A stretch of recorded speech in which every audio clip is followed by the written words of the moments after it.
Alrighty, I think we are live right now. I gotta double check. Are we live? Can you see me? Today, I am streaming using a different method.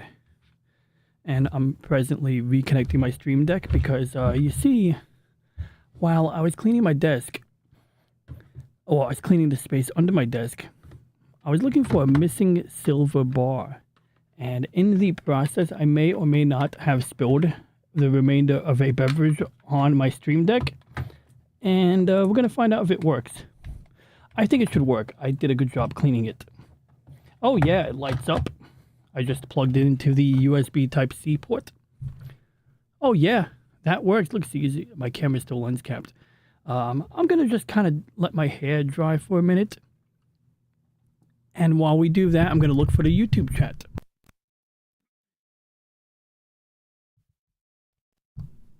Alrighty. I should have the YouTube studio opened somewhere. Now today we are streaming directly from OBS. This means that I'm getting my money's worth from Restream by streaming at 1080p and 60 frames per second.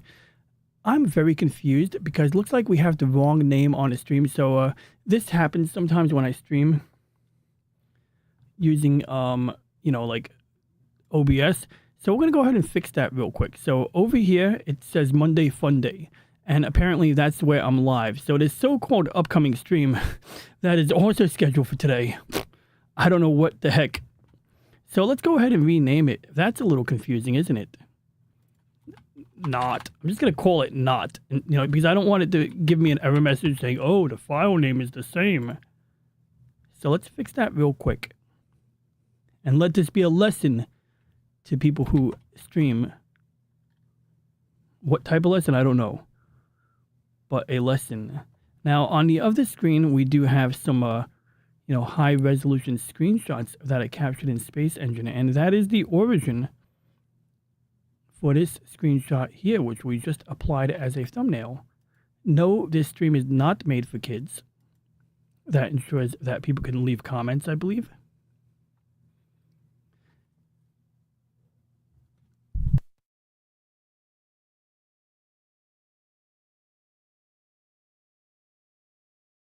Alrighty, let me get that YouTube chat up on screen while we're here, huh?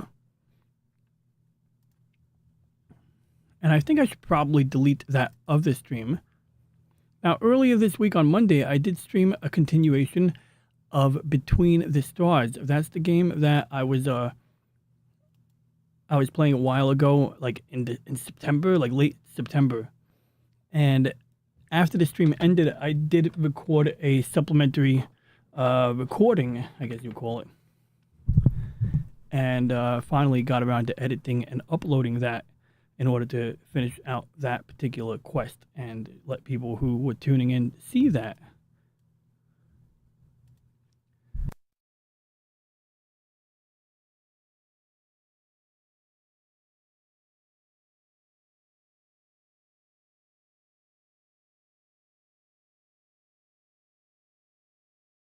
I'm going to go ahead and delete that just for good measure. We are streaming, aren't we? Oh, thank God. Okay, good. Hey, what up, Amber? What up, William? Happy belated birthday, even though I wished you happy birthday yesterday when I visited your house. But yes, that is why we didn't stream. It's this guy's fault. No, I'm kidding. It's all good. I literally forgot. I'll be honest. I forgot that I had a Monday show on Wednesday yesterday. But a while back, I did state that we would alternate between Wednesdays and Thursdays. So here we are. I want to thank people for hanging in there. Yep. See, David Glenn. I was stuck on another link to the same show. Yeah, I know. I don't know why that happened. I'm very confused about that. Slim Nim's here? I don't see Slim Nim. Haha. You're most very welcome. Thank you for giving me the grand tour yesterday, too. Oh, there you are. Receiving transmission. All right, let me see here. Let me get organized. As you can see, I got some VCRs here. Because I got a VCR that eats tapes. I might be able to fix it, but I'd rather just get a VCR that is in relatively good working order so that we can digitize VHS tapes.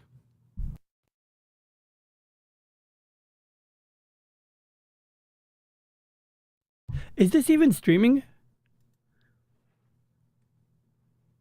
Yes, absolutely confusing. So Restream is streaming something, just not the correct thing. So let's go ahead and delete. Oh, maybe it's because I started the. Maybe it's because I started the show late. I'm afraid to delete this, but we'll leave it there for now, and delete it later. I guess. Let's edit that. Let's not edit that and leave it alone for now. But yeah, so basically, there's two ways to live stream. You can stream through the browser and essentially use your webcam directly in the browser or via the OBS virtual camera. Or you can broadcast or stream directly from OBS to Restream or directly to YouTube if you so desire. But in either case, that's where you get the maximum resolution. So what some people do is they use Discord. And in theory, if someone said they want to come in as a guest right now, I could probably invite them to Restream Studio in the browser and then share my browser window. But where I have no idea how that works. I mean, I have a vague idea how that works. But we're going to do some science experiments in the long run and see what works. In the meantime, let's check on the astronomical imaging array.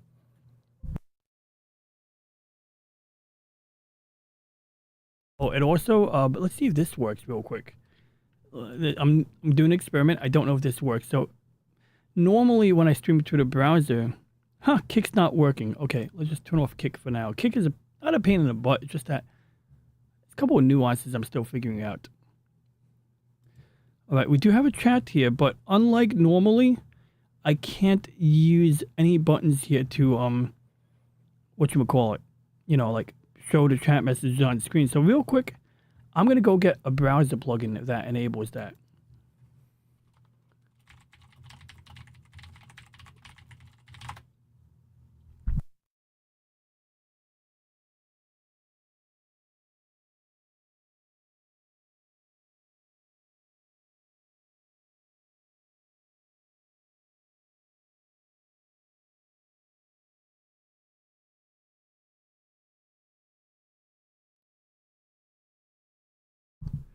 Okay, we're gonna try doing it like this.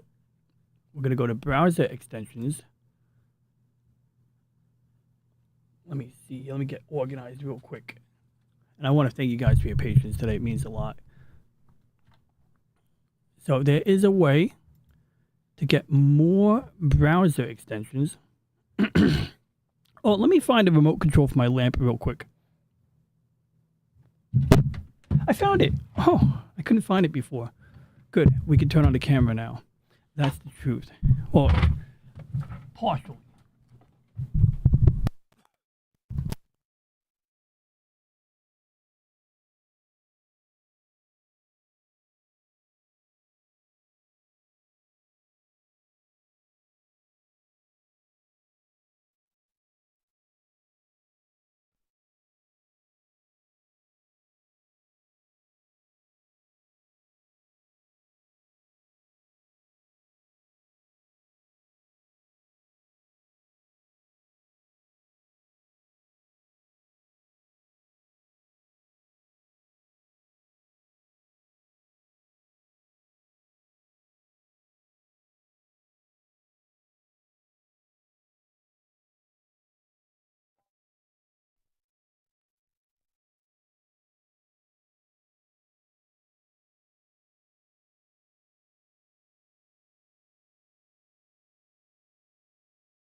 Thank you, Amber.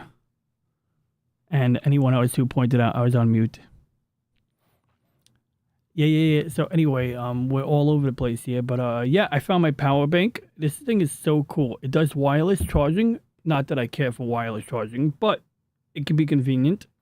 It can power a laptop off of a DC port. It's got like literally a 80 watt, 85 watt output. It's got a 60 watt USB Type C. This thing is awesome, and it's got a flashlight.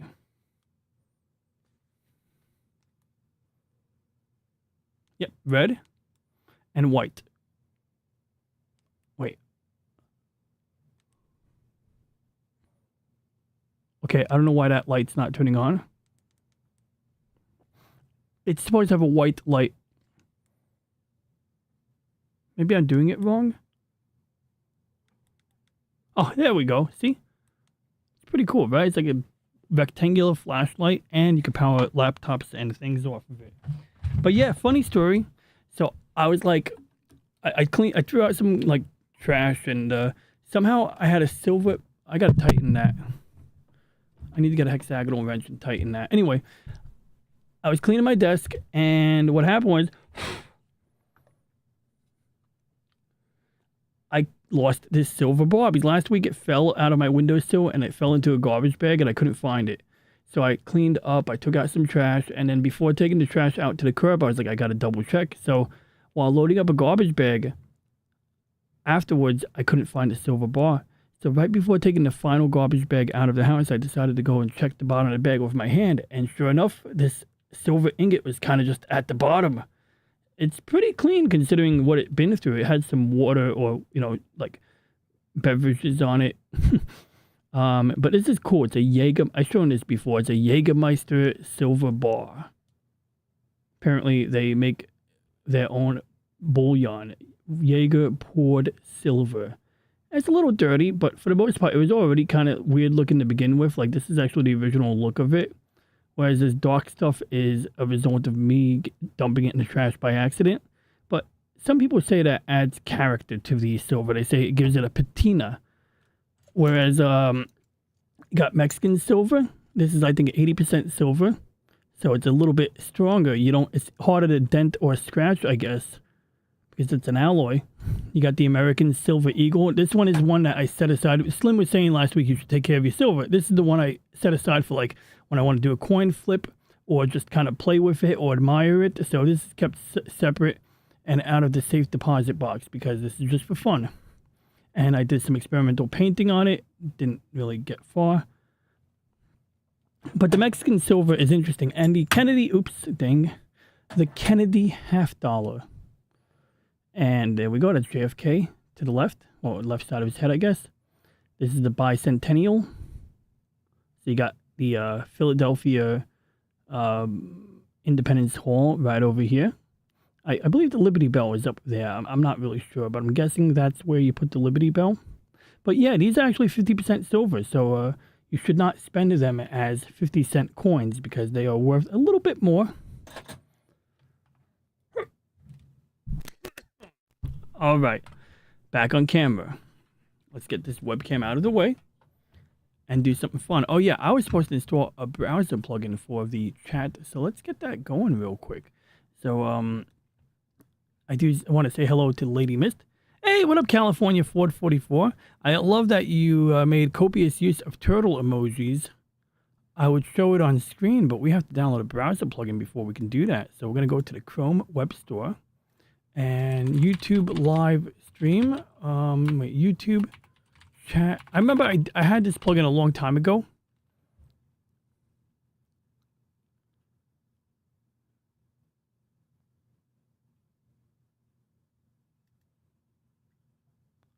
That is not it. I can't remember the name of the plugin. We're going to find this. Let's see. Highlight YouTube chat live stream extension. Because I guess it's a browser extension. And, here it is. Found it. It's called Live Chat Overlay. So, I already have it installed. In that case, we just got to turn it on. So, let's see if we can find it. Here it is. Find alternative. Oh, I bet it had a security issue that they don't want me to use it for updates. Oh, I'm supposed to update it?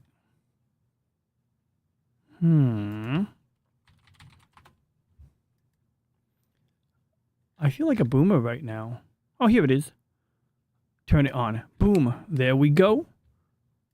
So now I think I have to refresh the chat window. So I'm going to press F5. There we go. Okay, we got this, guys. I appreciate your patience here.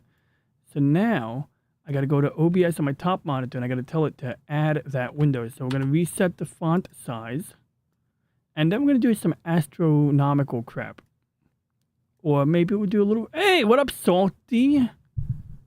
Jolie Cow, DJ Ronnie G. Why would you retract that message, Salty? That was a perfectly reasonable message. I do not think that you had to... Oh, I see. You must have had a typographical error. I respect that. You take pride in your typographical quality. Here, there we go. I'm back on camera. I'm sorry. I had my Legend of the Galactic Heroes pilot there. David Glenn, a very good Friday Eve. I'm about 30 miles away from it, lol. Always pray not to have one. I totally missed something. Oh, see, I click on the button, it makes this pop up. So now we need to make that work.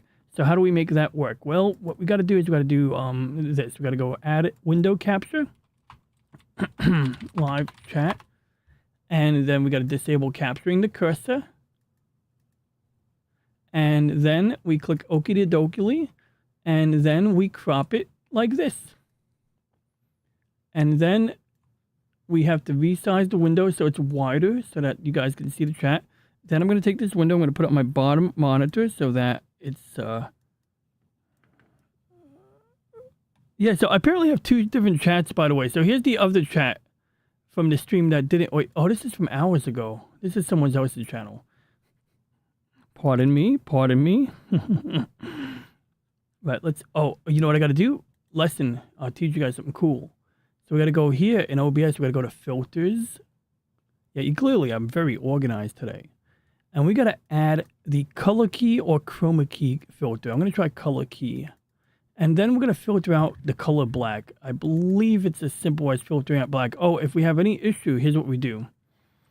We use the snippety doodah tool, right? The Windows snip tool. And we actually have to go to the bottom monitor. And we got to capture a little screenshot. Hey, why isn't it on the bottom? Wait. Okay, there it is. So we got to go mode, window snip. Click on the window. Now we got a picture of the window. Then we go to Adobe Photoshop. That's on my upper monitor. So we're going to go back to my middle monitor. Snip. Oops, wait, where did it go? Oh, it's on my bottom monitor. That's so weird. Okay, and then, oh, that's weird. But it's as simple as this. We do eyedropper, copy the color, verify the color. Oh, it's just black. It was literally black. Okay, well, we go back to the top monitor, custom color, select color, £, 000, Oakley Dokley, and now look at that, the color black becomes transparent. So now we're going to copy pasta that into all of my OBS scenes right after we play with it a little bit more. We're going to do that. We're going to kind of shuffle it to the left. We're going to do that. We're going to do a little bit of this. Wow, that's confusing. Okay, good enough for me. Let's roll. Once again, thank you for your patience, guys. So all I got to do now is really quickly copy pasta this into all of my OBS scenes like this. And while we're doing that, we'll go and turn the camera back on. And I am doing some last minute preparation during the stream under the pretext that I am doing something educational, but don't get it twisted. I'm definitely disorganized. It's got nothing to do with education.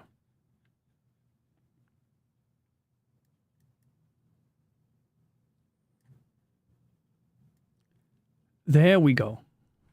And thank you, Lady Mist, for being the chat message that I utilize in order to, make this work. Good. So now we're not blocking me from the chat window. That's good. Now we got to put it in all of the... Okay, that one's good enough. Let's turn off the X-Wing pilot.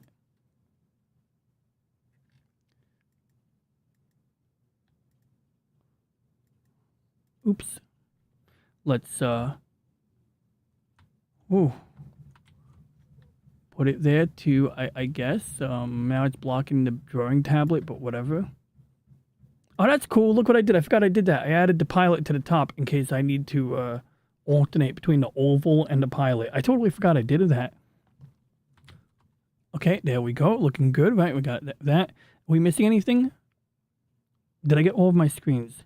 Bottom, top, main, right. Okay, we're good. Now, how do we hide that, chat? Hey, what up, Psycho Dwarf 9?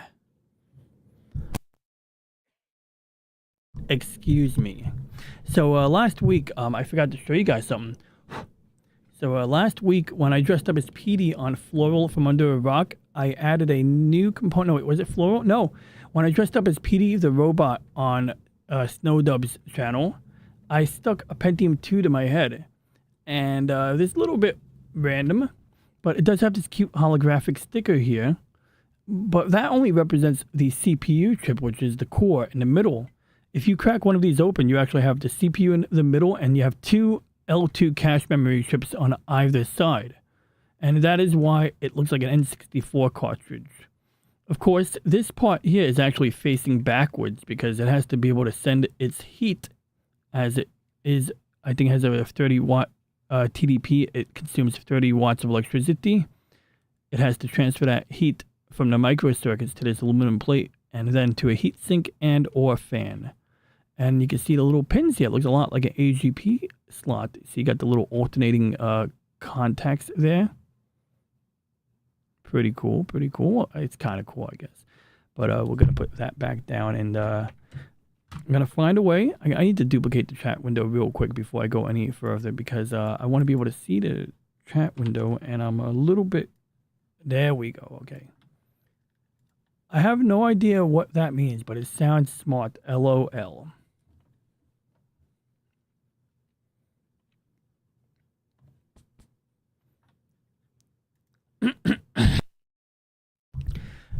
DJ always makes things so simple while live. Rum in my coffee. I saw cookies.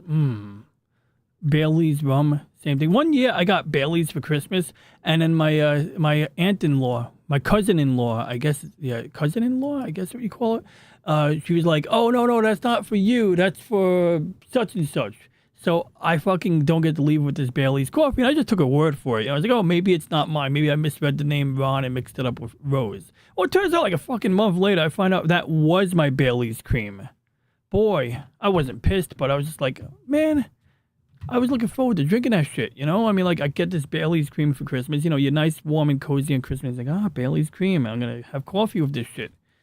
And then, like, you can't because it's like, oh, it's someone else's. And then you find out it wasn't someone else's. What a bummer, you know? I did eventually get a new bottle of Bailey's Irish cream, so it worked out. And California Ford says, David, it happened near San Andreas Fault in California, Oregon area. I'm in Southern SoCal. I am okay, but I have no problem moving out of state. Wait, what, an earthquake happened? Oh, cool, 7.0. Well, at least it wasn't an 8.0, because that shit's like on a logarithmic scale, like a 7.0 versus an 8. I think an 8.0 is like double whatever a 7 is. And that is why, what was it, 2013? The earthquake tsunami event in Japan was a big freaking deal, because like you go from a 7 to an 8 or 8 to a 9, it's like double. So yeah, not a good time. North Carolina got hit with a 7.0. Oh, North Carolina. Wait, you're in South Carolina on edge? I thought you were in California. I'm so confused. Your name is California. Oh, maybe you got the Ford from California and brought it to South Carolina? Oh, wait, I can't read. I'm sorry. Clearly I'm flustered. Let's do something I'm accustomed to doing. I mixed up the word California with Carolina. Anyone else in the chat before I roll with it? Oregon was affected with earthquakes as well. And Oregon Trail, you don't want to be on an Oregon Trail while you're doing that, right? You know, you don't want to have an earthquake while driving your wagon, because then you have to replace the wheel. What good is having 4 monitors if none of them are permanently on the chat? You just checkmated me, Dave. St. Brendan's is better. It has a little honey in it. Oh, yeah, of course. Of course, you, being the southerner you are, know of a better product. Actually, that's interesting. Maybe I'll try it out one of these days. There's a company called Adelaide's that made chocolate mint cream liqueur. Tasted like an Andes mint. Okay, that might make me a little bit funky, in the stomach there, But I would try it at least once. Speaking of Tremors, that was a good movie. Tequila finished a weekend. I can't drink anymore. I don't even want to know. Yeah. Cookies and rum. Cookies, coffee, and rum. All right. So anyway, let's see what's good with the telescope. I literally, oh crap. God, that sucks. So I just remembered something funny. So you see here, early this evening. Hey, what up, some person? Hope you're doing well, man. Is a good Balkies from Perfect Strangers. So my backyard computer is doing some video encoding, and when I went to bed last night, I made a slight mistake with the settings. I had to redo the video encodes, but good news is I finally found a sweet spot. To re-encode Galaxy Express 3.9 from the Blu-ray to a video file that I can store on my personal media library, I can shrink a 3.3 gigabyte file down to anywhere from 2.1 to 2.8. So that means I can save anywhere from a half gigabyte to a whole gigabyte of memory. Now, that's pretty large for a half hour, but because this very old Japanese anime has film grain all over the animation, you have to tolerate a larger file size. Either you're sacrificing detail or you're going to sacrifice compression, meaning you're not going to get to shrink the size of the file as much as you'd like to. Now, what I did was I picked the combination of settings that take considerably longer to process. So it literally takes more than an hour. I think it takes 2 hours. Holy shit. Pardon my language, by the way. I know we have people who don't like to curse here. Okay, never mind. I misread that. We're good. But to give you an example, how long did this one take? Output here. What does it say? Started at 9:15, ended at 10:26. So it took about an hour and 15 minutes. That's actually not that bad. That's not that bad at all. This one took it takes about an hour and 10 minutes to take 24 minutes of video and convert it from one format to another to make it a smaller file without any discernible or perceptible loss in quality. And so the main thing I had to do was adjust the settings in such a way that it takes that long. Because in theory, you should be able to encode video faster than real time. So if you have 24 frames a second and it's a half hour of video, maybe it takes you 20 minutes to compress that episode of a given cartoon or TV show. But if you're willing to do it a little more slowly, you can get a smaller file or better quality or both. So the reason I'm showing you this is because I cannot restart my backyard PC for another 2 minutes. And I'd much rather restart the backyard PC than go outside and have to unplug the USB hub and plug it back in. Do you have to mount that file as a drive to run the program? Which file? Which file are we talking about? Oh, yeah. You can mount, well, there's a couple options. So if you're mounting directly from a Blu-ray drive or a DVD drive, you might do that, but you don't mount it because the problem is that Blu-ray drives and DVDs are typically, they contain encrypted data. So you rip it with an application that decrypts the video. In this case, I'm using Make MKV. I used to use DVD Decryptor, but Make MKV is really good. So after I use Make, in this particular, now not all work the same, but with this particular series, there's 12 episodes that live in a 40 gigabyte file. And when you play it back, you basically, when you want to encode it or play it back, the way it works is that chapter 1 is, chapters 1 through 5. So chapter 1, 2, 3, 4, 5. And then that's the preview of the next episode. Then chapter 6 through 10 is the second episode. 7, 8, 9, 10. Then the next episode is, once again, chapters, what is that? 11 through 15. So now we're like 11, 12, 13. And that's Galaxy 444. That's how they leave the galaxy. They need that extra locomotive to leave the galaxy. And so on and so forth. So basically chapters 1 through 5, 6 through 10, 11 through 15, 16 through 20. And that's how you tell the program that, hey, I only want to do like these episodes. So instead of doing all 40 gigs, you make sure that in the end, it's splitting it up into separate episodes. And it does that quite fine. Like, you know, if we go to destination directory, you will see a list of episodes here. And that's where they came from. And you got, see, look, it's automatically labeling the file because I set it up to do that. And then I'm going to use a bulk file renaming utility to replace chapter 1 through 5 with episode 1, or season 1, episode 1, season 2, episode 2. Season 1, episode 2, season 1, episode 3, etc. And this one doesn't have a notation on it, but it's in the log. But essentially, it tells me that I used the X264 video encoder. I used 10-bit color, and I used a constant rate factor of 18, and that's literally what you see here. So normally you might pick X264, and for the majority of people who are editing video, you know, like that would make sense, you know, because it's easier and faster on the editing software to use the X264 encoding. But as it turns out, well, one, I paid for I bought the DaVinci Resolve, you know, paid version. What is it called? DaVinci Resolve Studio. And so that one can edit 10-bit color. And what's interesting is if you downloaded bootleg anime in the past, you'll find that some of it will literally say in the file name that it is encoded with 10-bit color. And what's weird is the source material isn't necessarily 10-bit color. It's not, you know, 4K HDR. HDR means high dynamic range. So you might ask, why are they using 10-bit color? Well, here's the wild freaking thing about it. By picking 10-bit color, it doesn't necessarily improve the quality, but it keeps the quality the same, but it reduces the file size by half a gigabyte. So I save 500 megabytes by picking 10-bit color for the same encoder. Instead of picking X264, I pick X264 10-bit. And I save half a gigabyte on the size of the file with no loss in quality. Okay, I don't know the science behind it, but there is some science behind this, and it works.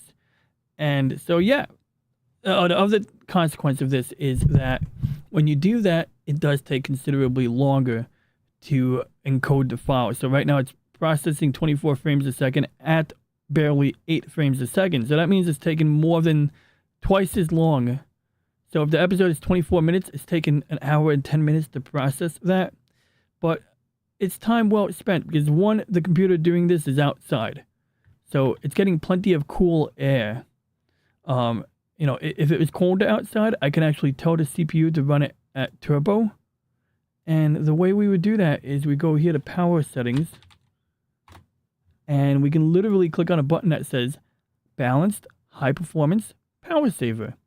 And in high performance mode, my temperature goes from 135 degrees straight up. It's already at 160, 170. So literally a second ago, or like 5 seconds ago, the temperature of the CPU was at 135, and it's already at 178.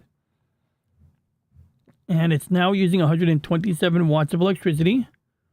And apparently the clock speed is now at 4.6, 4.5 gigahertz. So at that rate, now it's able to process the video at a cool 14 frames a second. At least for a second there, it did 14 frames a second. But when the temperature gets too hot, it'll automatically throttle down the energy draw.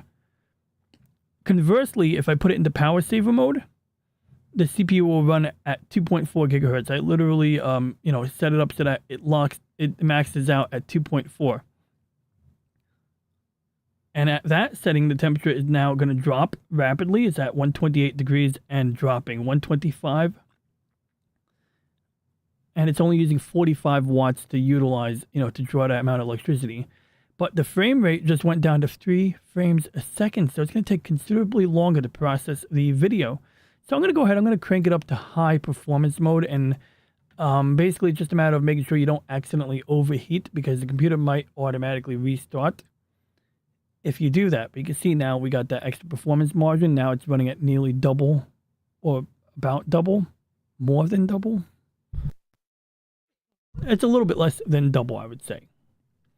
But yeah. So anyway, why are we not looking at crap on the telescope? Well, the reason is because my camera decided to say, bleep you, Ron, I'm going to disconnect from the computer and not reconnect. And the reason for that is I bought a new USB hub. So I think what I'm going to do for you guys is show you a video.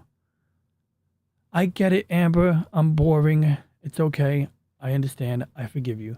Jokes aside, though, Amber is going to have me on her show in the not too distant future. So I will certainly be promoting the crap out of that when that time comes. Because, we're going to talk about space stuff and other things. And we're going to have a good time. So I want to thank Amber for inviting me and for being patient with my, taking a little bit longer to find her Twitter message reply. Because, yeah, I got like multiple Twitter groups that messages kind of get buried under them. So I try to take people that I'm cool with and pin them to the top of the list. But you can only pin 6 people to the top. But Amber, good luck on your last paper ever. No, I'm kidding. Is it your last paper of the semester? Well, in any case, good luck on whatever last paper you got to do. We believe in you. And I'm sure you'll get a good grade on it. So anyway, where did I click on the thingamajig? Yes, it's true.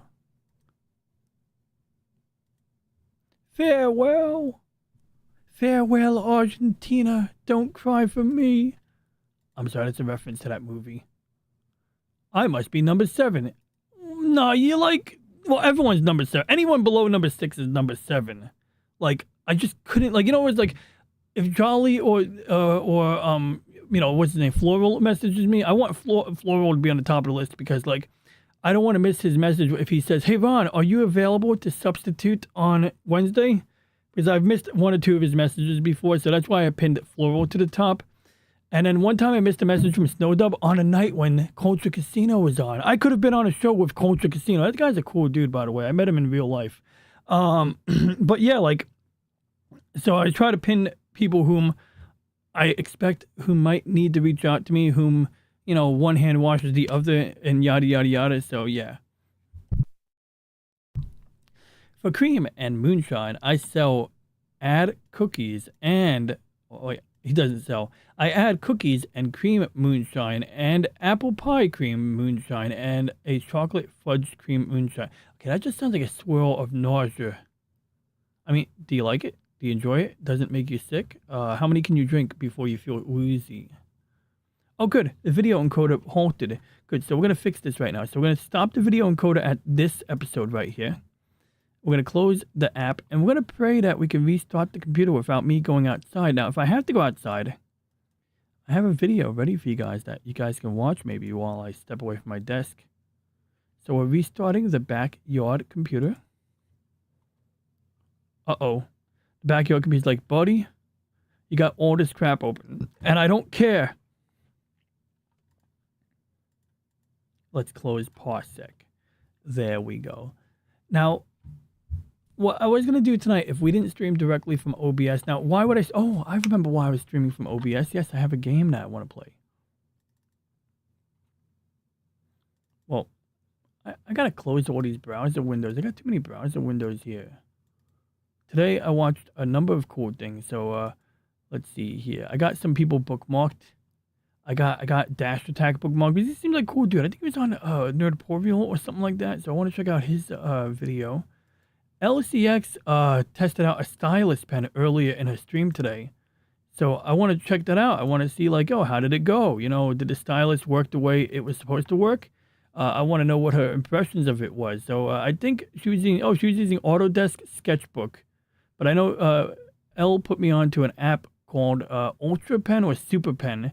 And it's basically something you install on Android, and it gives you remote pen control. So you're controlling the pen from your phone, but on a desktop PC somewhere else. So that seems kind of interesting. But in this case, Autodesk Sketchbook works with a variety of styluses. It works with those rubber dimple styluses. It also works with one of those any of the more precise styluses or styli, right? The plural for stylus would be styli. It works with the S Pen on the Galaxy Note, any of the Galaxy Note phones, for example. What is this? Oh, yeah, and I had some random... That's weird. And then we got the weather. And the weather says it's supposed to be... Wait, is it going to snow?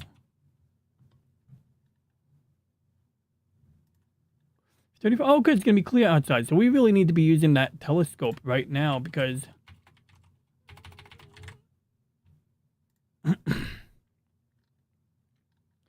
Well, you know what? It might not even be worth me going outside. Look, it's weird. Like my part of New York is like right in this little like corridor of clear skies. You lost your voice. You better get it back. I lost my voice today, so speech to text isn't working very good for me. Well, you gotta type with your thumbs, buddy. No, I'm kidding. I understand. I have a dope keyboard.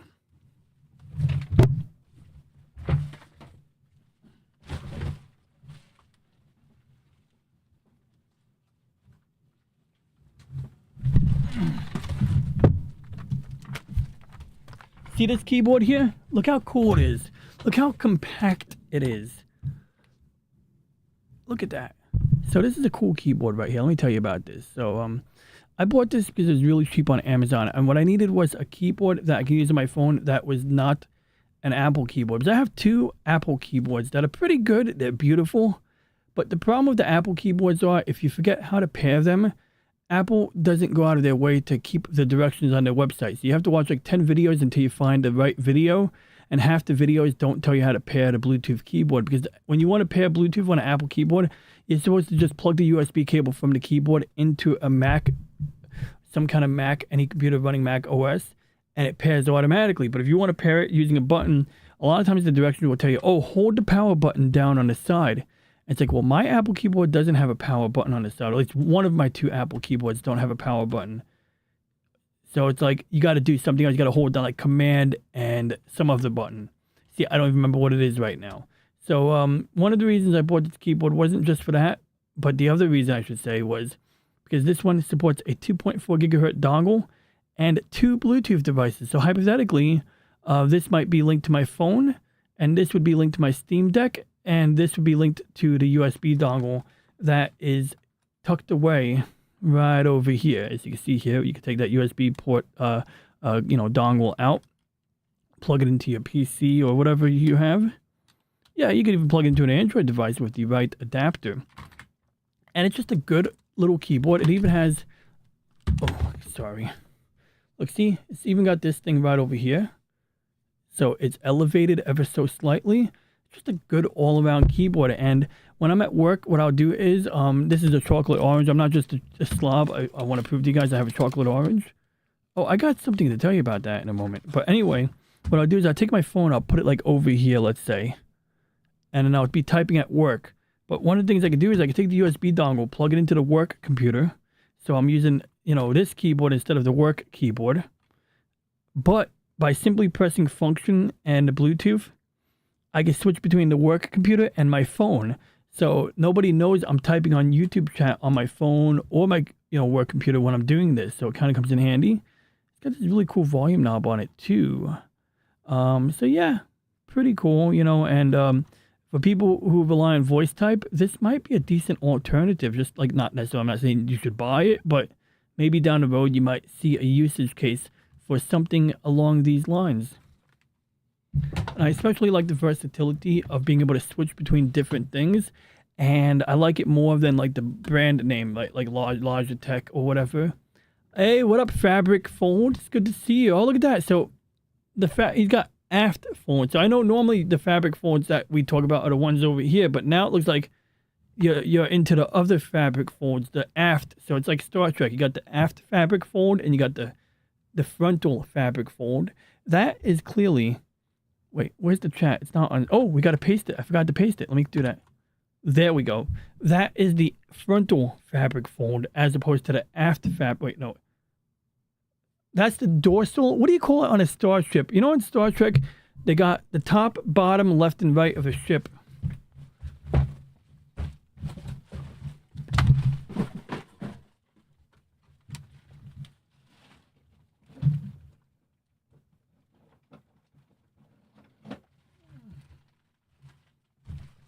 All right, here we go. So seriously, be like, what are those the aft fabric folds or the frontal ones? Let me explain. Okay, So this is the Daedalus class starship from Star Trek. This takes place prior to Captain Kirk's era, and apparently I got to clean off some red paint over here. But anyway, as you can see, in place of the sources section, you have this spherical section. And you know what? I am inspired by Fabric Folds to go and look up some schematics. But as you can see, you got a navigational deflector. That is what, you know, when the ship is moving at high speed, this is what allows it to deflect stellar matter, dust, and rocks and pebbles, so that they don't slam into the front of the ship. You got the engineering hull, because, you know, you got some radioactive crap back there. So the idea is that the crew live and sleep up here. The engineering crew, they might have to risk their lives hanging out back here, but at least, you know, everyone else is isolated from the dangerous parts of the ship. And you got the warp nacelles, which typically on a Star Trek ship have to be parallel to each other in order to form a proper warp field, although it's all, you know, bullshit, it's sci-fi. But also, you can imagine it's sort of like being next to an incinerator. You have to keep these away from the ship. You don't want to be too close to these things. You know, you might get cooked or irradiated, so that's another reason why they're far away. But that being besides the point, my question is, okay, I guess this would be the frontal section. This would be the aft. So if the captain had a camera or a sensor array on the front, they might say, switch to the aft sensors, so that they can see if there's a ship chasing behind them, as they do on Star Trek sometimes, or activate the aft torpedoes, and they could fire the torpedoes from the back. But, oh, we're missing the... I'm sorry. We got to fix that. There we go. Okay, good. See, we're gradually getting there. We're getting the... So I stopped using this chat plugin for a long time, but the reason I bought it back was because it works. It's good. Look at that. It's pretty neat, right? So anyway, I remember in one of the Star Trek movies, they were getting phaser fire either on the top or the bottom, and Worf was like, "Oh, we lost our ventral shields." So my question is, which one is ventral and which one is dorsal? Is this dorsal or is this ventral? Does anybody know, or do I have to Google it? Awesome one. Oh, you should not have came into the chat. Now I'm about to go pull up some sumo. Yo, seriously, this dude put me on the freaking Grand Sumo. I watched that on NHK, and I recorded it in high def. And yeah, it's pretty interesting, actually. It's very interesting. Like, you can just imagine, like, when a sumo guy is like going toe to toe with another sumo guy, and they're like, "Rrr!" And like, one of the things that you'll see sometimes is when one of the guys lifts the other guy up and throws him off of the ring, and you're just like, that guy's freaking 500 pounds. And it's just kind of actually a feat of, I don't know, strength, I guess you would say. Thank you, Slim. And thank you, Psycho Dwarf 9. So we have an answer here. Psycho Dwarf 9 says ventral is the belly. So there's the ventral side. Thank you. And dorsal would be the top. It would be, or it is the top. I'm trolling.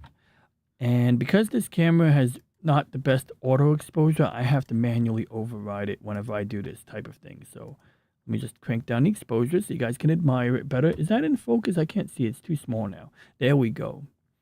But of course, on a Starfleet ship, you got your warp core or matter-antimatter reactor back here. You got the warp coils over here. That's what generates warp field. And you got plasma that is somehow used for cooling, which I don't understand how you could use plasma for cooling down things, because plasma is an electrically charged gas that's really hot. But I guess the idea is that if the plasma is a colder temperature than whatever it's cooling down, I guess it works. But it sounds like, you know, sci-fi BS. But the main thing about the ventral class, we need to go and pull up a web page here, because this is extremely relevant, I assure you guys. Wait a second, that's the wrong window.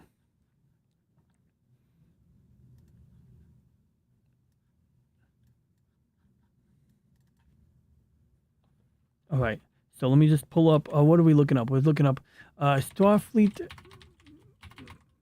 Museum, Japanese guy, Ozaki, I think his name is.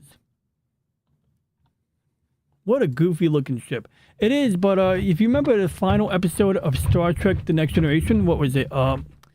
In the final episode of Next Generation, All Good Things, Dr. Beverly Crusher, you know, Picard's crush, Beverly. I can't imitate Picard right now. Beverly. I don't know. You know how Picard says Beverly? And yeah, it's in that final episode, the USS Pasteur. And so here's the Olympic class USS Pasteur.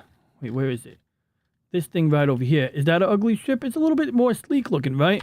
Whereas the Daedalus is a bit more schlocky looking. And we got some Daedalus pictures here. So we're going to go find some Daedalus class images right now. And you can see this guy did like this weird 3D Studio Max art project back in the late 90s or early 2000s.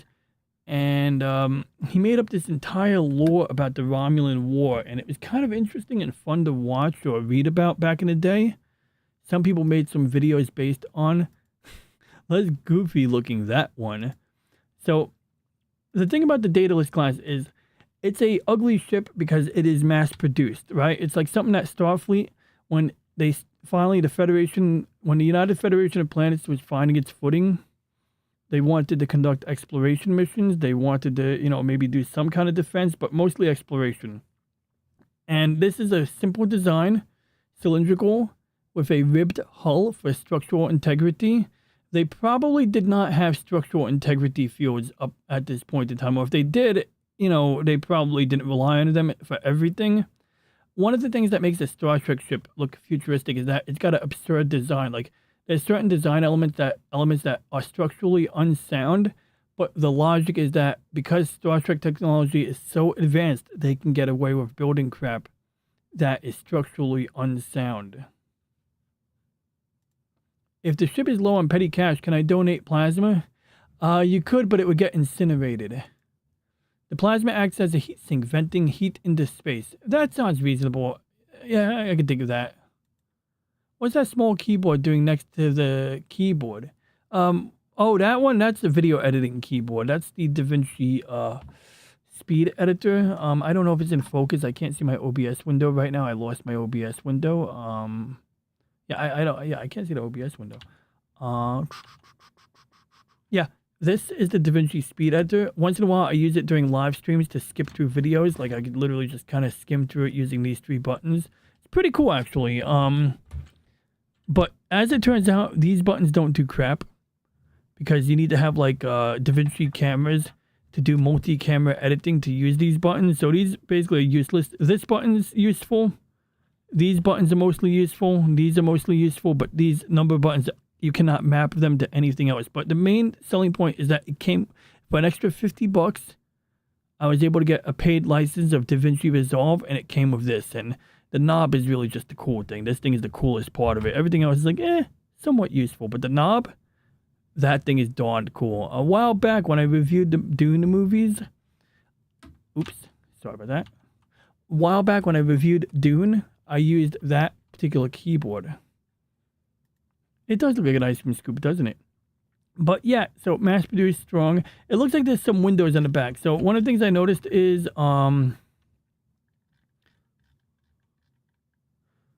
those look like aft windows, sort of like on an old ship from the Age of Sail. So that is not a shuttlecraft or a shuttle bay. And do we have any cool stuff here? You got different logos, you know, sort of like mission patches. Look, they even have a USS Theodore Roosevelt, and it's Teddy Roosevelt holding the friggin' ship. You got the USS Independence, you got the Liberty Bell there, you got the USS Columbia. The guy who did this art project decided to use the Space Shuttle Columbia patch. That's clearly an American space shuttle. USS Challenger, apparently he decided not to use the American space shuttle for that one, probably because it was the more disastrous space shuttle catastrophe. In fact, when this website was built, I don't think Shuttle Columbia, I don't think Shuttle Columbia crashed yet, or, I don't think Shuttle Columbia is torn apart during re-entry, because that's basically what happened. What's this? USS, I can't read that. I literally can't read that. Oh, Soyuz. That's a Soyuz. Yeah, it's the Russian thing. So they have a USS Soyuz. USS Sputnik. That's definitely Sputnik. See? That's a Sputnik. And I don't know what this one is. And that says USPA, United Earth Space Probe Agency. Now, what I was really looking for was internal schematics, because, like, I think that would inform more about like what the deal was with this ship. You know what I mean? Like, and look, you could be here all day on his website. I better give you guys a link in case any of you are like huge nerds and you just want to like look at this crap. There you go. That's the Starfleet Museum. I hope you enjoy it. VIP teachers. Yes, Wade. You got me there. But teachers. What did teachers do? Well, what did Star Trek do to the teacher? But we need to find some schematics. I want to find some internal blueprints because a while back I saw these cool blueprints. Like it was like Daedalus class deck blueprints, deck plans. Okay, we're getting warmer. I think we're finding something. Okay, this is whack. These are not deck plans. That's a superficial poster with nothing cool in it. Oh, here we are, getting warmer. Okay, this is going to be very instructive here. So, if you look over here, you'll notice that we have like two sets of graphics here. You got the upper graphic, which is the external. Up here's I thought this would be the bridge, but apparently that's the sensor dome. Although sometimes the sensor dome is on the bottom, and you can just imagine it's like a piece of glass with a camera and different types of optical instruments and other types of sensors inside of it. Sort of like telescopes and things of that nature. On the front of the old warp nacelles on the original Star Trek, they had a spike on the front, so apparently they're kind of following that little design element. Starship pennant, strength banding. Okay, yeah, those are the ribs that we spoke about. Secondary hull, the whole entire thing. Access boom, I mean, just a little walkway. I mean, that's a funny name. Anyway, let's get down here. So here's the internal cutaway. So right off the bat, you get a concept, a sense of scale. By the way, am I on camera? I can't tell if I'm on camera. I want to make sure I'm on camera. I paid good money for a webcam, and by golly, I'm going to be on camera. Oh, yeah, I am on camera. Okay, very good. But you could get a sense of the scale. What's hilarious or interesting about it is there's actually staircases here and a turbo lift. Which remember, in Star Trek, the elevator. Oh, they still call it an elevator here. But in Star Trek, the turbo lift is actually both an elevator and a tram car. Turbo lifts can move sideways. I got super sidetracked, Wade, because I was taking care of some other financial obligations and things like that. But at least I found a power supply. That's the crazy thing. I actually, a while back, I told Wade I need to find a power adapter for the Game Boy Advanced SP I found. And I found it. And I have it somewhere over here. Oh, God, I hope I didn't lose it again. I got you, Wade. Don't worry, we'll talk. I know I got to touch base with you. But you have a wonderful day at work. The Daedalus looks like a co-op ship from the 70s Star Trek parody, the show Quark. That, oh, yes. I'm glad you brought Quark up. We're going to go there. We're going there. It's the holiday season. We are going there. That's a great question, David Glenn, a vital question. I can tell you this much. My friend's cousin went to a Star Trek convention back in the 80s. He went there. He gets an autograph from Captain Kirk, which I guess this was back in the day when Captain Kirk was willing to answer questions for fans. God bless him. I mean, he answers a lot of questions. I don't expect him to answer questions anymore. But he asks, how do you go to the bathroom? So William Shatner is like, oh, there's buttons on my chair? And he's like, basically, whenever I need to go to the bathroom, I press a button and it opens up a little door under the captain's chair. So it's like, kind of like a cute little answer, but funny too. But anyway, let's see if we can find a bathroom here. Interestingly, David Glenn, if you look up the schematics from Enterprise or from the NX-01, you will find a bathroom or two in there easily. Even in the Next Generation blueprints. I haven't watched Quark in like 4 years, so I'm losing the reference, but I'm sure I'll figure it out when I rewatch it. I want to rewatch Quark before the Christmas episode. Because there's only 12 episodes of Quark. It was canceled early. And they had a really good Christmas episode that was really funny. Poo in space. Do you remember the scene in the movie Apollo 13 when, Jim Lovell or Tom Hanks, he turns a valve and they show you the piss coming out the side of the Apollo space vehicle. I think they had to dump the piss out of the service module. Yeah, that was a fun scene to watch. Richard Benjamin was the lead-in Quark. I believe he was. No bathrooms. It's now teleported. Well, that's the thing. So, like, in the freaking show Lower Decks, I enjoy the show to some extent, okay? Because, like, if you don't take it too seriously and you just sit back and enjoy the show, you're good. But at the same time, it's like, we expect a little bit of respect for the freaking franchise. At least I do.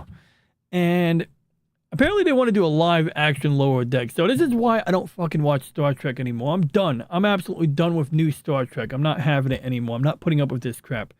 But Lower Decks on its own, I mostly enjoyed. There was a couple of things that were just really lame, like when they did the Naked Time episode, and you had a freaking Boeing list, spread eagle, and 10 forward. That was bullshit. It's like, that's not how this works. But whatever, you know what I mean? Like, it was kind of like within the vein of this situation, but you can tell they kind of went out of their way to push it over the top.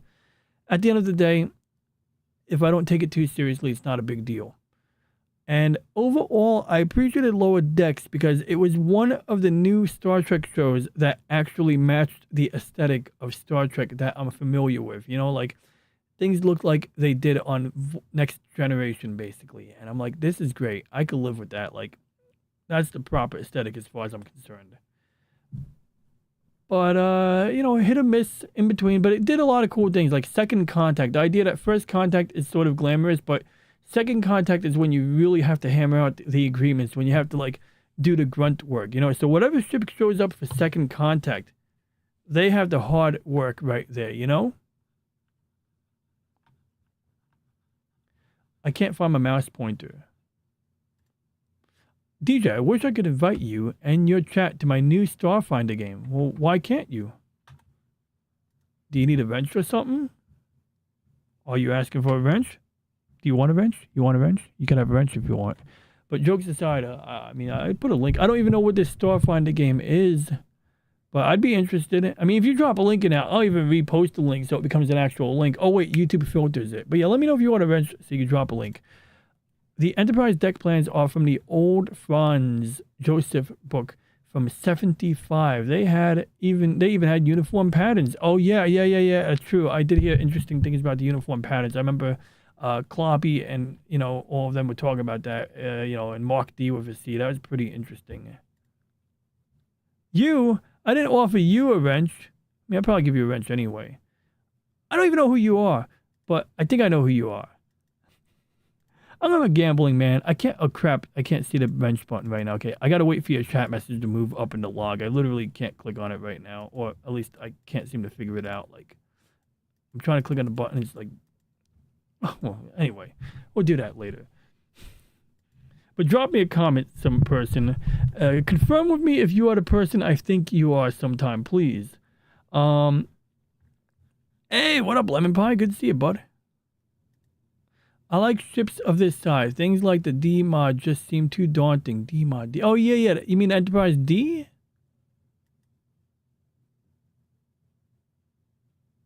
I mean, I wish I could either televise or record the sessions. Oh, I got you.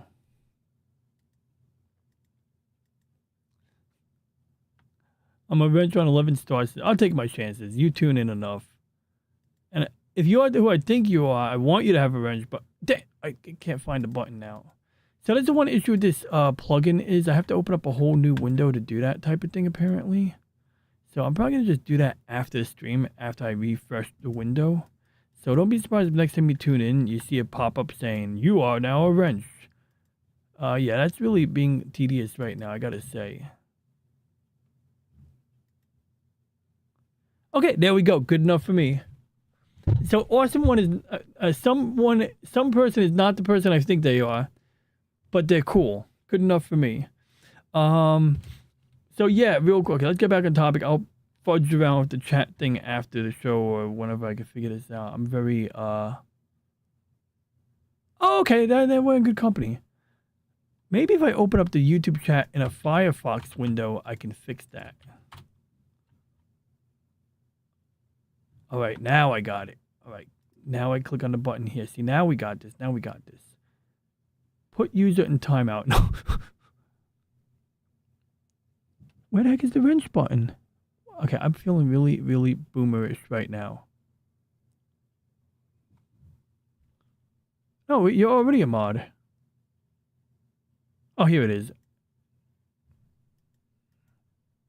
Got it. Done. Thank you for your patience. Tonight I'm creating episode 2 game report tonight. Well, maybe we, I mean, like, I can imagine it's tricky to record a ton of digital video, but there might be a way to finagle something in at some point. So anyway, they got a coal bunker in the back of the ship. Oh, that's not a coal bunker. That's a botanical section. That is the hangar deck. So I thought there was windows in the back, but apparently there's a shuttlecraft.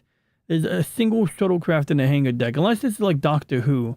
You know, anyone who watches Star Trek Voyager knows that they have way more shuttlecraft than you can fit inside of the ship. So it's like the TARDIS. Engineering section, upper deck. So it looks like the radioactive crap is up here. That almost looks like a warp core or some crap like that. Let's see if we can find a warp core. But what I want to direct your attention to in particular is the size of the elevators, which do not appear to go sideways. By all appearances, they don't go sideways. So they are not turbo lifts, they are elevators. But more importantly, we can see some chairs over here, right? See that? So that gives you an idea of the scale of the ship. And based on this size here, we can now identify at least 1, 2, 3, 4 decks that are habitable by the crew.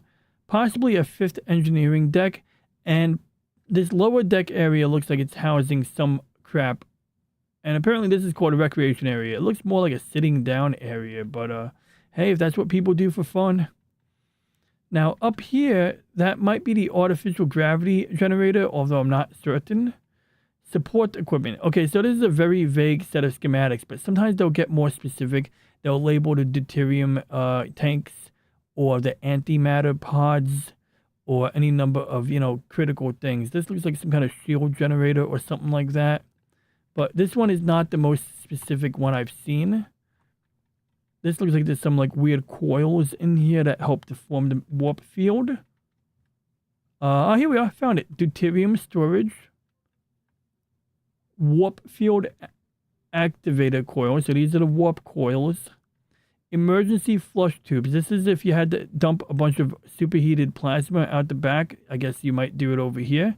Heat exchangers. Okay, so this somehow facilitates cooling things down and exchanging heat. Crew quarters, so that's what these doors are. So there's at least 1, 2, 3, 4. I wouldn't be surprised if they had bunk beds and if multiple crew members had to share. Oh, crap. If these are the crew quarters, that means that the secondary hull is not necessarily isolated. So I guess the idea is that it's safe to sleep in the secondary hull, but if there's something wrong with the engines and it gets too radioactive, everyone has to evacuate and go up here. So I guess the logic is that if something goes wrong, so I look at officers' quarters. So the officers sleep in the safe section of the ship, and the rest of the crew have to go into this dangerous area. And then if something goes wrong, I'm gonna guess that they bunk up with the officers. And look, even the officers have bunk beds, so it's not like all fun and games either for them. But I guess they work it out. Now on Star Trek, they have this central computer core, which is kind of primitive. It's like, in the 60s. People picture computers as these large monolithic things, but, if anything, a starship full of computers would be a distributed setup. You would have little computers in every wall that would be networked together, pooling their resources. And the reason that I think that would make more sense is because it would allow a certain measure of fault tolerance and redundancy. So if you took damage to your central computer core, that might put a lot more of your systems out of commission. But if you spread multiple powerful, let's say you could fit a powerful computer in a very small box and you could put it inside the wall in multiple parts of the ship. Then when one computer takes damage, there's going to be a computer that replicates all of its data and all of its functionality somewhere else. So it can essentially automatically take over whenever that, whenever something happens. I'm guessing this ship isn't as big as the later ones. No, not at all. Not at all. Yeah, much smaller. I mean, it literally has staircases in addition to the turbo lift. Whereas on later Star Trek ships, they rely on the elevators and turbo lifts for everything. They do have Jeffries tubes and ladders. So the ladders are inside the Jeffries tubes. They're named after Matt Jeffries, the guy who literally designed the original Enterprise. so it's like an homage to Matt Jeffries, I guess you could say. And yep, thank you, Lady Mist. And oh, cool, he got some silent movies, including a sumo movie on his channel. Yo, I'm subscribing to some person and checking their content out later on. Oh, there's a face hugger. That's cute. Oh, that's a documentary of interest. Anyway, it's still cool. All right, let's get back on topic here. Okay, so this is the bridge. It's kind of disappointing. Damn, it looks like a shithole. So I don't even know if that bridge is round or if that's just a rectangular room. But you got the captain's chair here. So I mean, it's pretty standard fare for Star Trek. I mean, you got a captain's chair. You got the helmsman and navigator.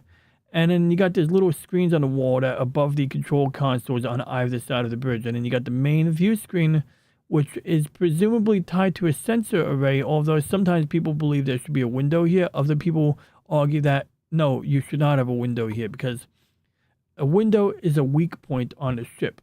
And on top of that, the view screen on Star Trek clearly is utilized to give you, magnification and all of these things. So looking out a window, you wouldn't really be able to do a lot with that. But with a view screen, the captain or one of the crew member can, press buttons or issue orders in order to show different camera angles, different levels of magnification. On Babylon 5, believe it or not, on the Babylon 5 movie, A Call to Arms, which is a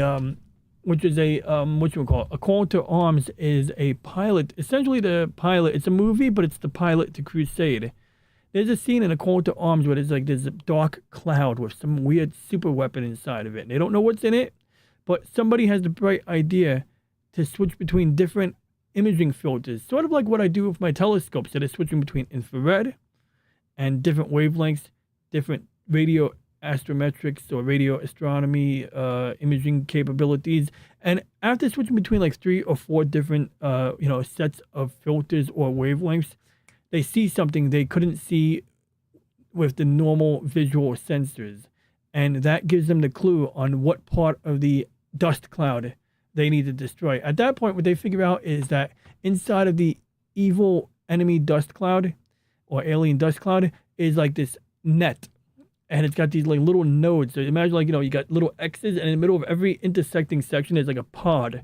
And that pod is supplying power to something that makes this super weapon work. So once they were able to reveal what was hidden behind the black cloud, they were able to plan the next step. And so, same thing with Star Trek. I'm of the opinion that Starfleet sensors have these capabilities. Now, there's an episode of Enterprise where they have a sensor dome on the bottom of the ship, and Lieutenant Commander T'Pol, Commander T'Pol, the first officer of the Enterprise NX-01, she's like watching Captain Archer smoozing it to some hot girl on the planet because he's like on some planet of primitive beings who, I don't know, they're investigating some crap. And they show you that she's observing through the sensor dome. So the sensor dome is giving them the optical view like a satellite would. But of course, it's Star Trek, so they probably have really good adaptive optics that can clean up an image even if there's a lot of atmospheric interference. But she's also able to hear what Captain Archer is saying. Now, my theory is that either T'Pol is receiving the audio from his communicator, so she's watching him visually using the sensor dome on the bottom of the Enterprise, and at the same time, she's either getting the audio from his Starfleet communicator, which is in his pocket, or she's using the thing that they use on the Mafia, where you shoot a laser at a window. And based on when people are having conversation inside a room, if the window is vibrating, you can use a laser to sense the vibration of that window and convert it into sound. So maybe she's doing that. But yeah, I mean, later on in the Star Trek chronology or timeline, they get more advanced sensor capabilities. And that's actually relatively early in the timeline. In fact, one of the problems, I loved Enterprise upon the second and third watch. I watched it a couple of times. But the first time I saw it, I had to grapple with the fact that it conflicted with the timeline. But after frickin' 2009, seeing that garbage that came out under J.J. Abrams' direction, I'm much more tolerant of Enterprise, the prequel series, than I was in the past. But unfortunately, Enterprise sort of disrupts the timeline when it comes to all of the crap that happens on the Daedalus class starships, which kind of ruins things in my opinion, because I like the idea of Starfleet starting out as the United Earth Space Probe Agency, then becoming Starfleet, and then, you know, at some point you get the Federation. But on Enterprise, they go straight from Starfleet to the Federation. And so where does USPA fit into that timeline? I don't know. Okay, but I remember it was either Pop Culture Minefield. There's this guy, I forgot his name, but he was on with Pacific 414. And this guy proposed his own fan theory. He argued that when Star Trek First Contact, the movie happened, you know, Star Trek 8, and the Borg went back in time to manipulate the timeline to prevent Zefram Cochrane from making the first warp flight, because the inventor of the warp engine on Earth was the reason the Vulcans took notice of us. And when the Vulcans realized we had warp drive, they, you know, were like, oh, let's visit these people. They're clearly technologically advanced enough to give a shit about. And when the Vulcans visited us, you know, they were a little bit surprised, right? But, you know, you get the idea. But because the Borg went back in time, and because Captain Picard went back in time with his crew to deal with the Borg back in, you know, the past, our future, it altered the timeline, right? And so when that happened, that creates a different branching of the timeline. Now you have a whole other freaking timeline. And it's not impossible to argue with that, but Jesus, like, he got me there, you know? It's like, so in other words, the shit that happens in the movie First Contact is what caused the branch in the timeline to allow the, you know, the prequel series Enterprise to happen, which in turn allowed the bullshit in 2009. Now, that being said, I don't think anybody intended on letting, you know, J.J. Abrams fuck up Star Trek when they made First Contact in 1998. It was 1998 or 1997, maybe 96. It was in that, you know, somewhere between 96 and 98, I believe. I think it was 97, we'll call it even. You know, nobody intended on letting J.J. Abrams ruin Star Trek, but he did. And then they come out with Star Trek Picard, and they're all like, oh, it's the prime timeline. So, you know, people like me are like, oh, cool, it's going to be the prime timeline. What happened in 2009? What? Don't make that. Those are fighting words, son. No, I'm kidding. You know what happened in 2009? Come on, they made a shitty movie. That's what happened. No, I'll show you what happened in 2009. I'll show you what happened in 2009. This bullshit happened in 2009. Don't fucking make me angry. You won't like me when I'm angry. The Incredible Hulk. Okay, now, jokes aside. But seriously, look. The only good thing about this movie was Chekhov. And he died behind his Jeep. Poor man. No, seriously, he literally got crushed by his fucking Jeep. That's insane. Sometimes people believe that in Hollywood they have these weird blood sacrifices. I don't really buy into that.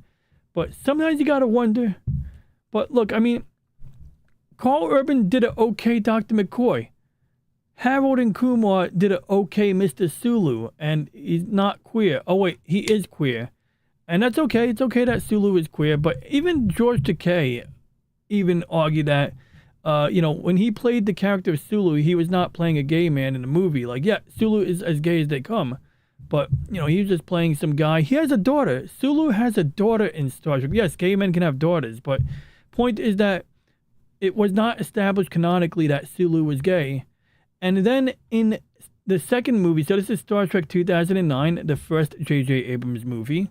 Then in the second or third one, they go to a place called Yorktown, which is not a ship. Although, interestingly, the Enterprise was originally going to be named Yorktown. And in the movie Star Trek 4, when they replaced the NCC 1701 with the NCC 1701A, they actually stole a refit ship from the Yorktown crew and renamed it Enterprise. So now there's a crew who has a ship. The crew of the Yorktown lose their fucking ship. But that's a whole other topic. I'm sorry. Now I'm going all over the place. We're going back to the first 6 movies. But I do find that amusing. If I understand the lore correctly, that did happen. But getting back to this, in the post-2009 movies, there were 3 movies. I think J.J. Abrams only directed the first 2, if I remember correctly. But don't quote me on that. He definitely did the first one. They go to Yorktown, and it's like a vacation spot and a star base, and Sulu is meeting up with his man lover and the baby that they adopted. And look, that's fine and dandy. It's the future. I get it. You know, we have, maybe a more tolerant culture in the future. But it's just that canonically they decide to change, the way a lot of things are. And, mainly it's just the ship. Like, you know what I hated the most about the 2009 movie was that scene when they blow up the antimatter pod and they dump the warp cores. And, hey, what up there, LCX? Good to see you. Thanks for dropping in. Good to see you. You had a great show today. I have it bookmarked in my browser tab so I can see your overview of the stylus pen on the Android device. But anyway, Godspeed on your endeavors and errands. What is this about grizzled up? Need them grizzled up. Oh, that's a good point. So, in fairness, look, I could live with them being young, but only because they all came out of the academy. But that's another piece of BS, is that in this movie, Chris Pine, Captain Kirk, he's like coming straight out of this freaking academy as like some kind of delinquent. And Spock is this emotional freak, like Spock is just more emotional than Spock ever was. I mean, yes, Vulcans have emotions, they do. But they struggle to control them. They work hard to control them. They meditate. And yes, Spock is half human. I get it's a little bit more challenging for him, but he has great discipline. That is a testament to who Spock is and how Nimoy played him. But no, they get Siler, what's his name? Zachary Quinto, which does a good job narrating audiobooks, by the way. I'll give him props in that regard. Oh, cool. Yeah, I can't wait to see that. I look forward to seeing how that goes. And I might be able to do a demonstration at some point to show the S Pen. I actually have a spare somewhere in my desk drawer. I have a S Pen in my phone. Where is my phone? Well, in my phone I have a stylus, wherever my phone is. And it's a little tiny thing. It only has 3 levels of pressure sensitivity. But somewhere I picked up a pen from the recycling heap when I worked in retail. And it's one of the pens for one of the Galaxy tablets, one of the larger Samsung tablets. And it's a bit of a beefier pen. It seems to work on my phone, but I don't know if it provides any advantage or if it has any extra features. So I do have to explore that. But I suspect not. But yeah, it should be interesting. It is interesting. So Elle put me on to point it out. They do have these active styluses for Android tablets that sort of do some of the heavy lifting on their end. So I don't know if they connect to Bluetooth or something else, but they're a little bit more advanced, they're not necessarily like made for a specific tablet. They're sort of universal. I guess they rely on an app. But yeah, gotta explore that sometime. Cycling. Yeah, I love watching YouTube while cycling. I got a little phone mount on my bike. Whenever I tell people I'm riding my bike, they're like, oh, be careful, man. And it's like, it's all good. It's all good. I'm only riding in traffic. It's all good. Does anyone have one of those gyro pens that Dr. Becky is always hawking on her channel? Gyro pen. Is that like the one that you write with on paper and it actually digitally stores what you're writing? I remember they had this weird pen. It was kind of cool. It had like either a gyro or an optical sensor on it that would scan what you're writing or digitally remember crap as you're going along with it. Yeah, man, bike life. I literally went biking yesterday to my friend's house, and actually it was a little bit warmer outside. It was 40 degrees, so it wasn't like freezing cold out, luckily. So that worked out. I'll talk Ronnie into checking out that commercial. Oh, there's a commercial? You sent a commercial? Yeah, right? I think where you're at right now, it's a bit humid and muggy over there, although I hope you get a winter, get a little reprieve from the summer heat there. Here in New York, we usually get our winters a little bit earlier. Oh my God. Yo, Slim. Look at my links. There's so many links here. What am I supposed to do? Like, how am I supposed to find a commercial? I got to go and do a Control F, Slim Nim. Enter. It's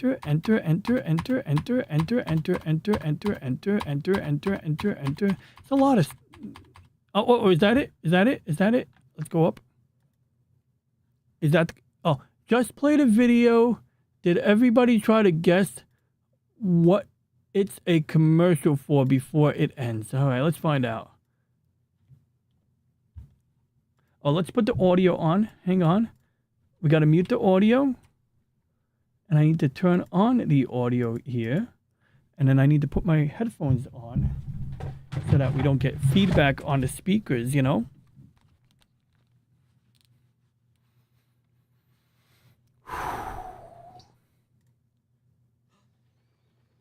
Hey, I can't hear any sound. Oh, I gotta goose up the volume. I'm sorry. Okay, let's go.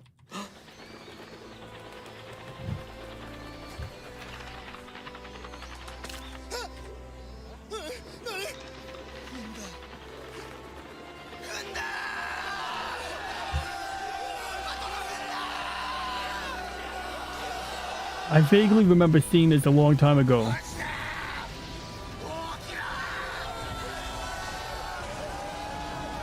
Is this a direct Oh, it's a roof commercial. Yes, I remember this one. It's like an advertisement saying that our roofs are the best roofs ever. Fall asleep and you're gonna die! Wake up! Yeah, this is like watching MXC Takeshi's Castle. いつまで続くんだろうな、こんなこと。さあな。泣いてんのか？別に。地震だ。地震だ。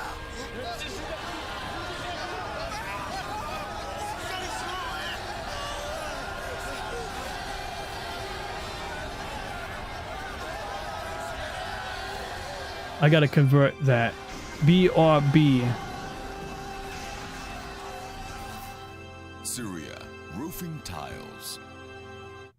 40 degrees C to freedom units. Oh, Jeebus. That is 104 degrees in Fahrenheit, aka freedom units. Whereas Awesome One is dealing with 23 degrees. But I'm going to guess that it's not 70 degrees Fahrenheit for you, Awesome One. You're talking in Fahrenheit, so aren't you? But man, 104 degrees, yo. Oh man, you got that humidity thing right now. Oh boy. There's actually I gotta find a picture of a t-shirt. Meanwhile, in North Korea. But there's actually a t-shirt that's hilarious. It's like, what is it? It's like Kelvin, Celsius, Fahrenheit shirt. And it's really, really, really amusing. Here it is. This is a great t-shirt. You'll love this one, guys. Let's see if we get a nice large one. Okay, well, let me get a... Oh, where did the picture go? All right, I think it opened up in it. Oh, now they're trying to sell me crap. Let's find a nice image, search image of it that we can, you know, enlarge. And there's like many versions of this shirt. I'm sure people ripped off of it over the years. So, okay, 0 to 100 degrees. So 0 degrees is really cold in Fahrenheit. 100 degrees is really hot in Celsius.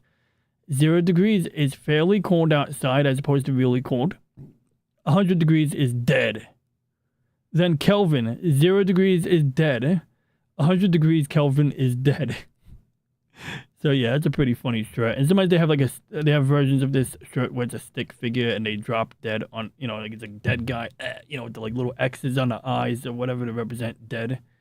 So yeah, so that's kind of informative there. So if anyone ever invites you somewhere where it's anywhere between a 0 and 100 degrees Kelvin, you know, convert that temperature before you visit them.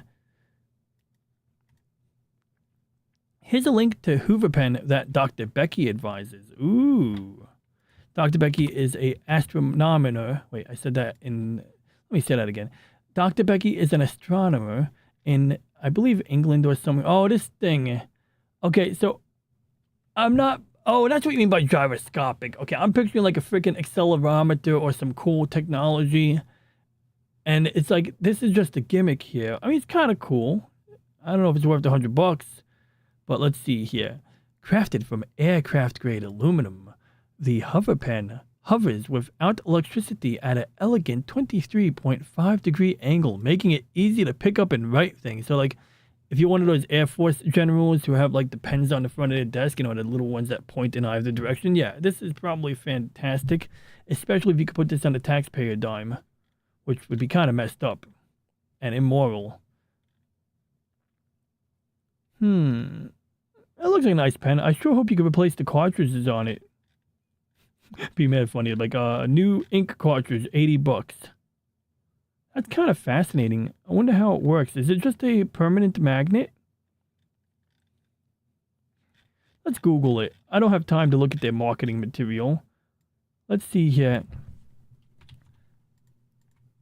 How does work, I pasted the word hover pen, by utilizing a magnetic system within both the pen itself and the base, allowing the pen to hover in mid-air at a fixed angle due to the magnetic forces repelling each other. Okay, so it is a permanent magnet. Cool.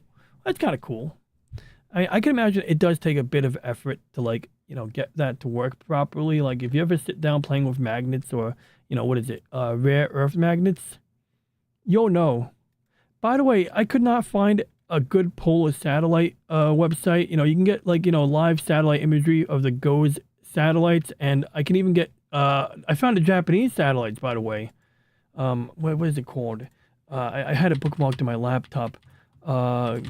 Like, I forgot the name of it, but they have their own, you know, satellite, meteorological satellite, whatever it's called. I think I found it. Is this it? Yep, I think this is it. This is the Japanese version of the GOES satellite. And so with the GOES imagery, they give you like different angles that are, you know, that fix the distortion. But on the Japanese Himawari real-time imagery, you have to sort of zoom in on the full disk image of the globe. But this is essentially the equivalent of GOES. Now, I don't know how to switch between infrared, microphysics, or whatever different imaging layers they have. All I know how to do is, like, I think I could rewind time or fast forward time like this. So if you zoom out, you can move the sunset or the Terminator line around. This thing is a little sluggish. Or maybe I'm doing it wrong. I might be doing this wrong. But you pretty much got the entire Pacific Rim in this one satellite view. And then there's a trick to it, like where you hit the button to go back 1 day or 1 hour. So right here, here's the nighttime. So this is daytime in, you know, the east or the eastern hemisphere. And then you can see the dark spot, the Terminator line, nighttime.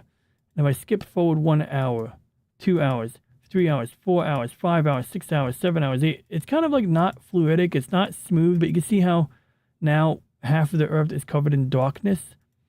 So I found, at least I found this here.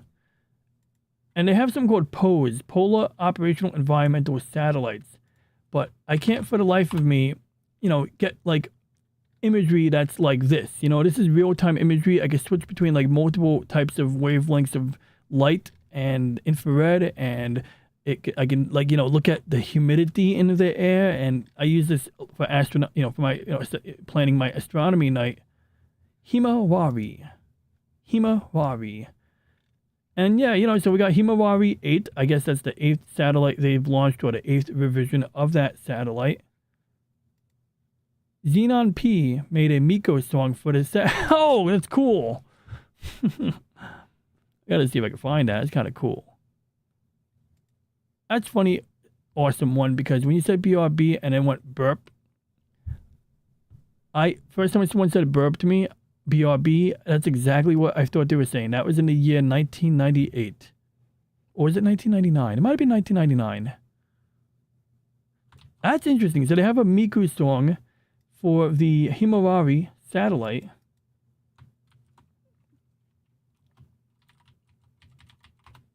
I might have misspelled that.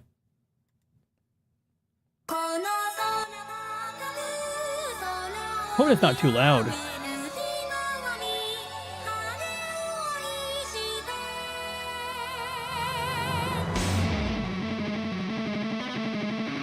Project of Garp.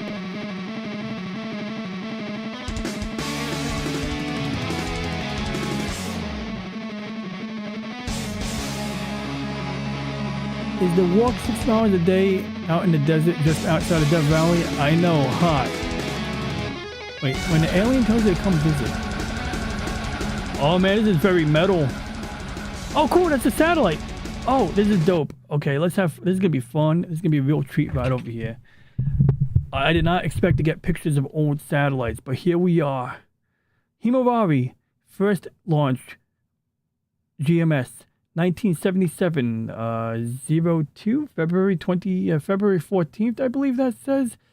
Then the second GMS2 was 1981. I missed it. Wait, I want to see it. Okay, GMS1, 1977, July 14th, I believe. Then we got 1981, August 11th. We got 1984 for the third revision or third version, August 3rd.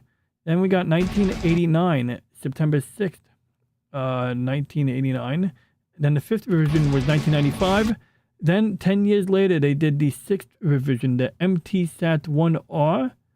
Then a year later, MTSAT-2. Fascinating.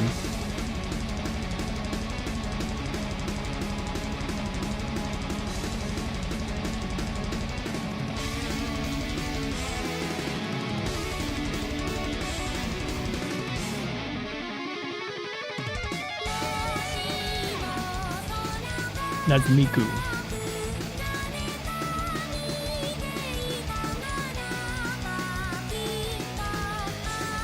I want to see more satellite prawn. Ooh, oh yeah, that's gonna be a good treat. Thanks, Awesome One.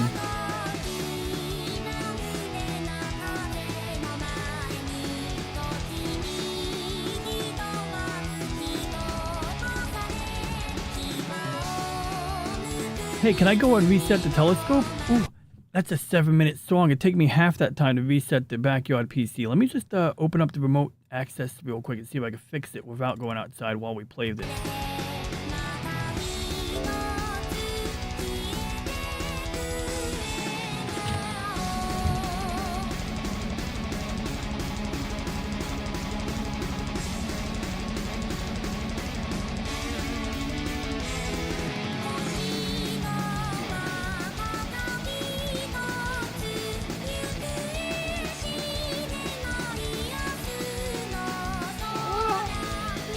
I gotta go outside. I literally have to go outside and reset the USB hub on my backyard PC. So I'll be right back. Yeah, I'll leave you guys with some music. Hopefully that doesn't get me copyright struck. It shouldn't. What Carl Sagan song?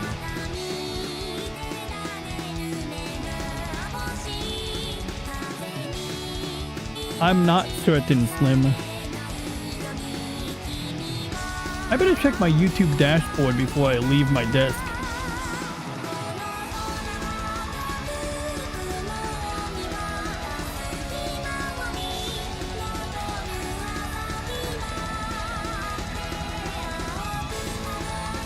Alright, hang in there. I'll be right back, and then we'll check out Awesome One's link. No way, that's gangster. Xenon P makes songs for satellites and trains. That's interesting. Thanks for sharing, L.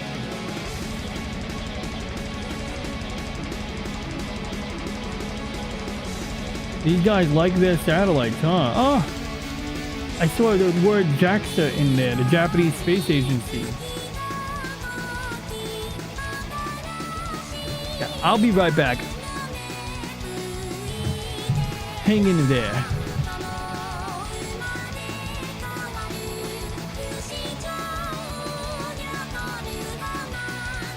Enlighten us, Slim.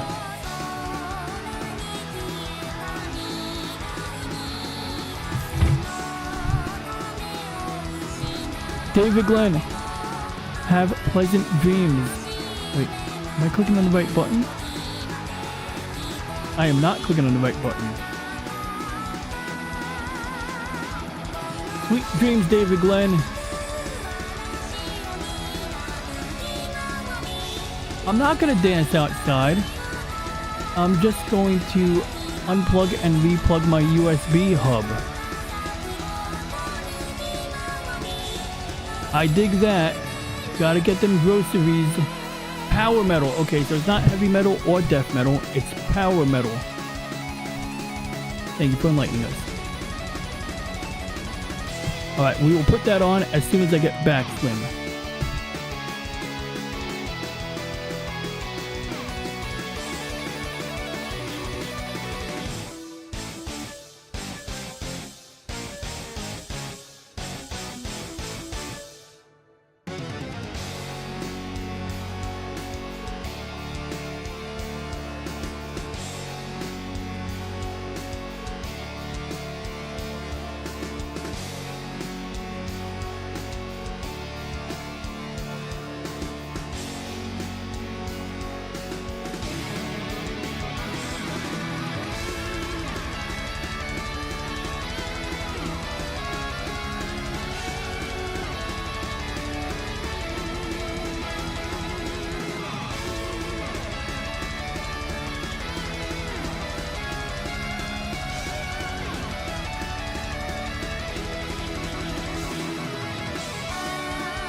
Oh my God, it's cold outside.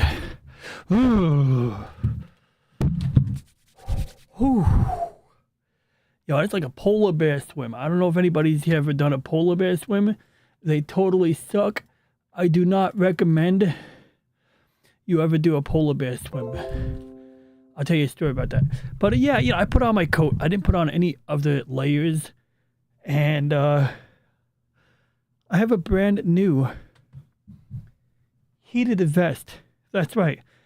I have a vest that uses a USB power bank to supply heat to a heating element. Well, I guess it supplies electricity to a heating element. And what I do is I wear it under my winter coat so that I don't have to wear as many layers. Or if it's really cold outside, it makes me warmer. But yo, that'll get your blood flowing, or it'll freeze you to death, or both.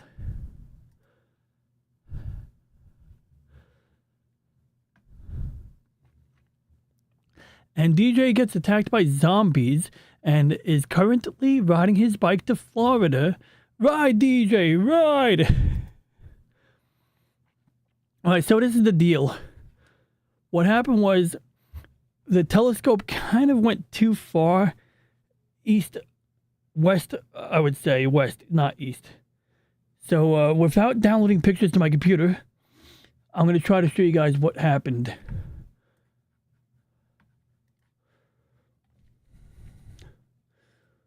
So there's the telescope mount, and you can see here how, wait, was it moving? Oh yeah, I must have been shivering, but it's not supposed to go this far down. So normally there's supposed to be a limit to how far it can go, but because I didn't get the chance to really start it up properly today, at some point the camera either got disconnected when it bumped into the tripod, or maybe it just kind of disconnected because it was so damned cold.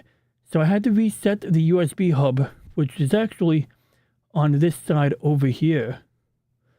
Now, I do have a new USB hub, so right now it is a 7-port USB hub. Oh, there's a picture of my tortoise. Look at my tortoise.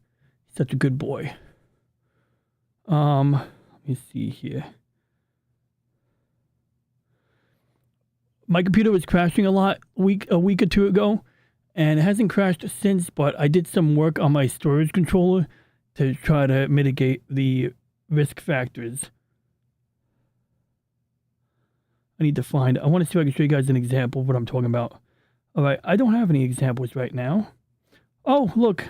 I got an autograph from the guy who does the voice of Morty from Rick and Morty. Right. Oh, that's the backyard PC. I was going to show this on LIVESTREAM last week, but my computer crashed like 5 times. So I didn't get to show it, but it's literally in a metal box with a door on it, and it sits outside all the time, which makes it really good for video encoding, because when it gets really cold outside... Oh, look, my tortoise is using my laptop. That's precious. Let's see if we can get a good camera angle. Wait, is he using my laptop? No, I'm just playing with him. Oh, he's a good boy. Am I... Okay, good, I'm not on mute, thank goodness. Whew. But yeah, there it is. That's the backyard PC. So this is how I run my telescope. So there's a active extension cable going from the back of the PC, goes out the bottom, goes under the tripod, and then there's a 7-port USB hub. And because that USB hub took some water, once in a while I have to reset it like we just did. I did get a new USB hub. What I did was I bought 2 4-port USB hubs to replace the 7-port hub. And I have a video coming out on that topic soon. But I'm looking for a different picture and I can't seem to find it right now. Look, see, that's the key. I'll lock it up. Although if someone wants to steal that computer, I guess they could just cut the cables and take the whole thing. Okay, we're getting there. We're going to get the USB hub. Come on, where's the picture? Oh, there it is. Good. So this is the USB hub I use right now. So I had to unplug the power cable from the back of this, and I had to unplug the extension cable at the bottom. And then when that didn't work, I had to replug. In fact, when I got to it, one of the cables was pulled out.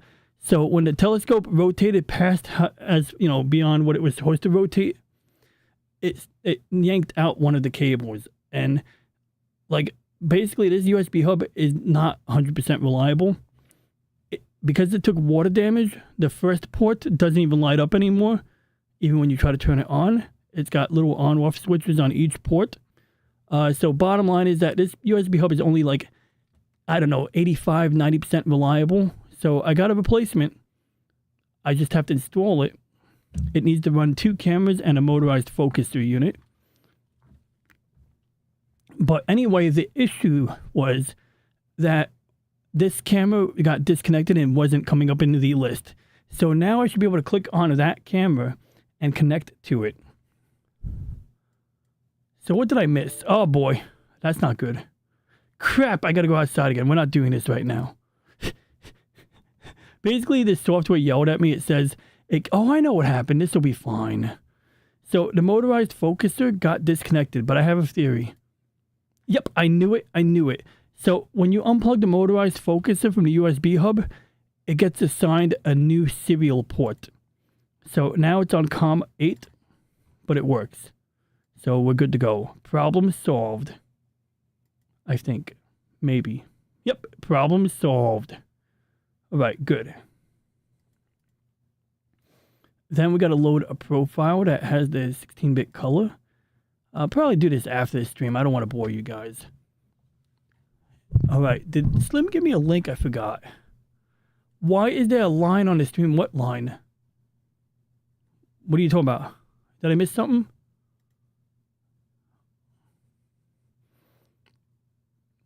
I got a credit report alert. Oh no, phew, it's just that I paid off my car. Thank God. Yeah, it said cold. No, my joints did not freeze. My heart rate just accelerated to 500 beats a minute in order to compensate for the extreme cold. Does the USB jacket hold Bitcoin? No, it does not. I'm not trying to get robbed. I want a heated vest. I would like a heated long johns. Yeah, dude.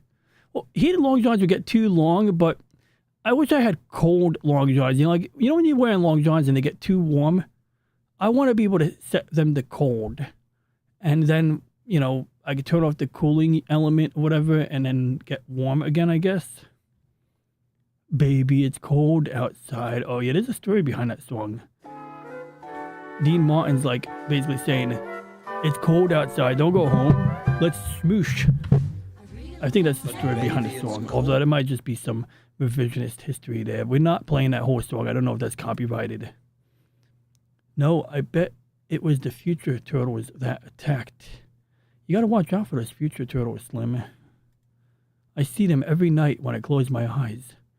Now, since I'm home, done dealing booze to all the drunks, I can finally sit back and do my own thing. Cheers! Whew.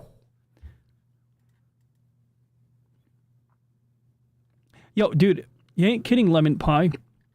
I saw a possum just before, and then I saw a baby skunk jump out of the garbage pail, the recycling pail, actually. There's a line. Hang on. Oh, wait. I think I see it. Huh. Oh, I see. Oh, yeah. I know what that is. Easy peasy. I'll tell you exactly what that is right now, guys. I know exactly what that is. That's from here. So, whoops. That's from the chat window right over here. So, basically, when I did the color key, I actually didn't crop the edge off of the top here. So, if we go here or here, wait, here? Yeah. All I got to do is this. See, line here, line gone. Thank you. And there might be a line on the bottom, too. Although I don't think there is. Now, unfortunately, I'd have to do that for every scene in OBS. So I think we're going to just refrain from that for now, but I'll play with it as we go along. Yep, see, LCX knows it. That's why LCX is a quality streamer. She knows these things. Probably a green screen thing, which is accurate. It was a color key thing, but that's literally like the same family of technology as a chroma key. Confirmed. The turtles ripped a line in the green screen. That happens. Yo, those claws, man, they get into crap. Now, they're not too... The turtles are mostly good. When they escape, they mostly just want to hide under something. They don't really want to mess up things. They just want to hide under something. You know, it's like they want to get out of the tank, and then once they get out of the tank, they want to get back into the tank. They're pretty funny like that. Yeah, pretty much. It was related.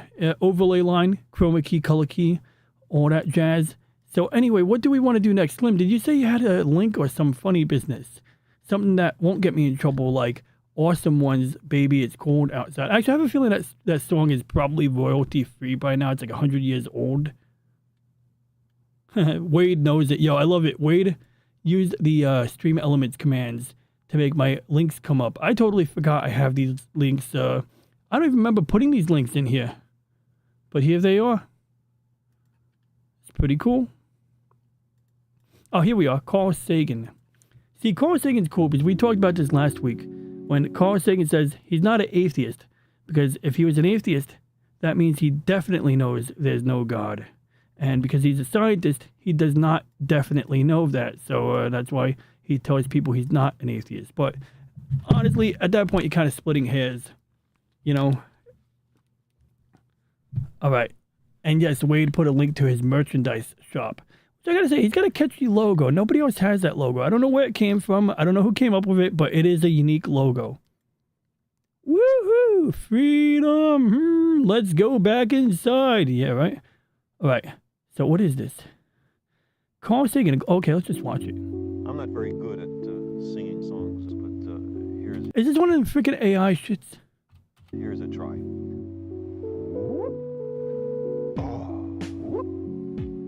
Yes, it is some AI crap.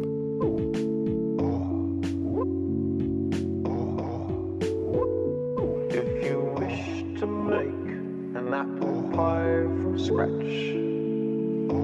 you must first invent the universe. Space is filled with a network of wormholes. You might emerge somewhere else in space, somewhere else in time. The sky calls I think wormholes are kind of bullshit. to us. If we do not destroy ourselves, we will one day. See, the problem is wormholes exist in mathematics, but it's sort of academic, it's sort of like string theory. It's a purely academic pursuit that has no practical implications. And in particular, string theory has humongous issues and implications because, they have not been able to provide any falsifiable experiments. They have not been able to, create predictions or experiments that can, predictions that can be verified through experimentation. So string theory has failed so badly. And then, the people who are into it, they sort of backpedal on it.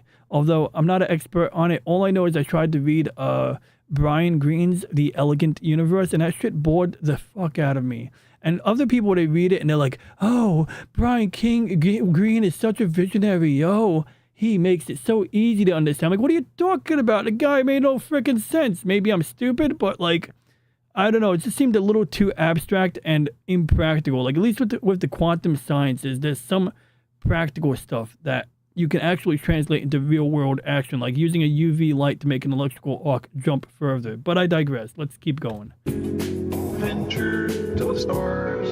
A still more glorious dawn awaits. Not a sunrise, but a galaxy rise. A morning filled with 400 billion suns. A rising of the Milky Way. Cosmos is full beyond measure. Elegant truths. I wouldn't say that. Me personally, I wouldn't say that. But some people, yes. I would apply that to anyone other than me, because I'm biased in favor of myself. Which we float like a mote of dust in the morning That sky. too, you need a tuning fork. That is correct, awesome one. More than just recollect. It intercompares, it synthesizes, it analyzes, it generates abstractions. The simplest thought, like the concept of the number one, has an elaborate logical underpinning. The brain has its own language for testing the structure and consistency of the world. A still more glorious dawn awaits, not a sunrise, but a galaxy rise. A morning That filled face. with 400 That face. billion suns. A rising Ah. of the Milky Way. That was in reference to Carl Sagan. You want the benefit of God's laws without a relationship with God. Yeah, it's potentially a way to see it. We will one day ventured to the stars.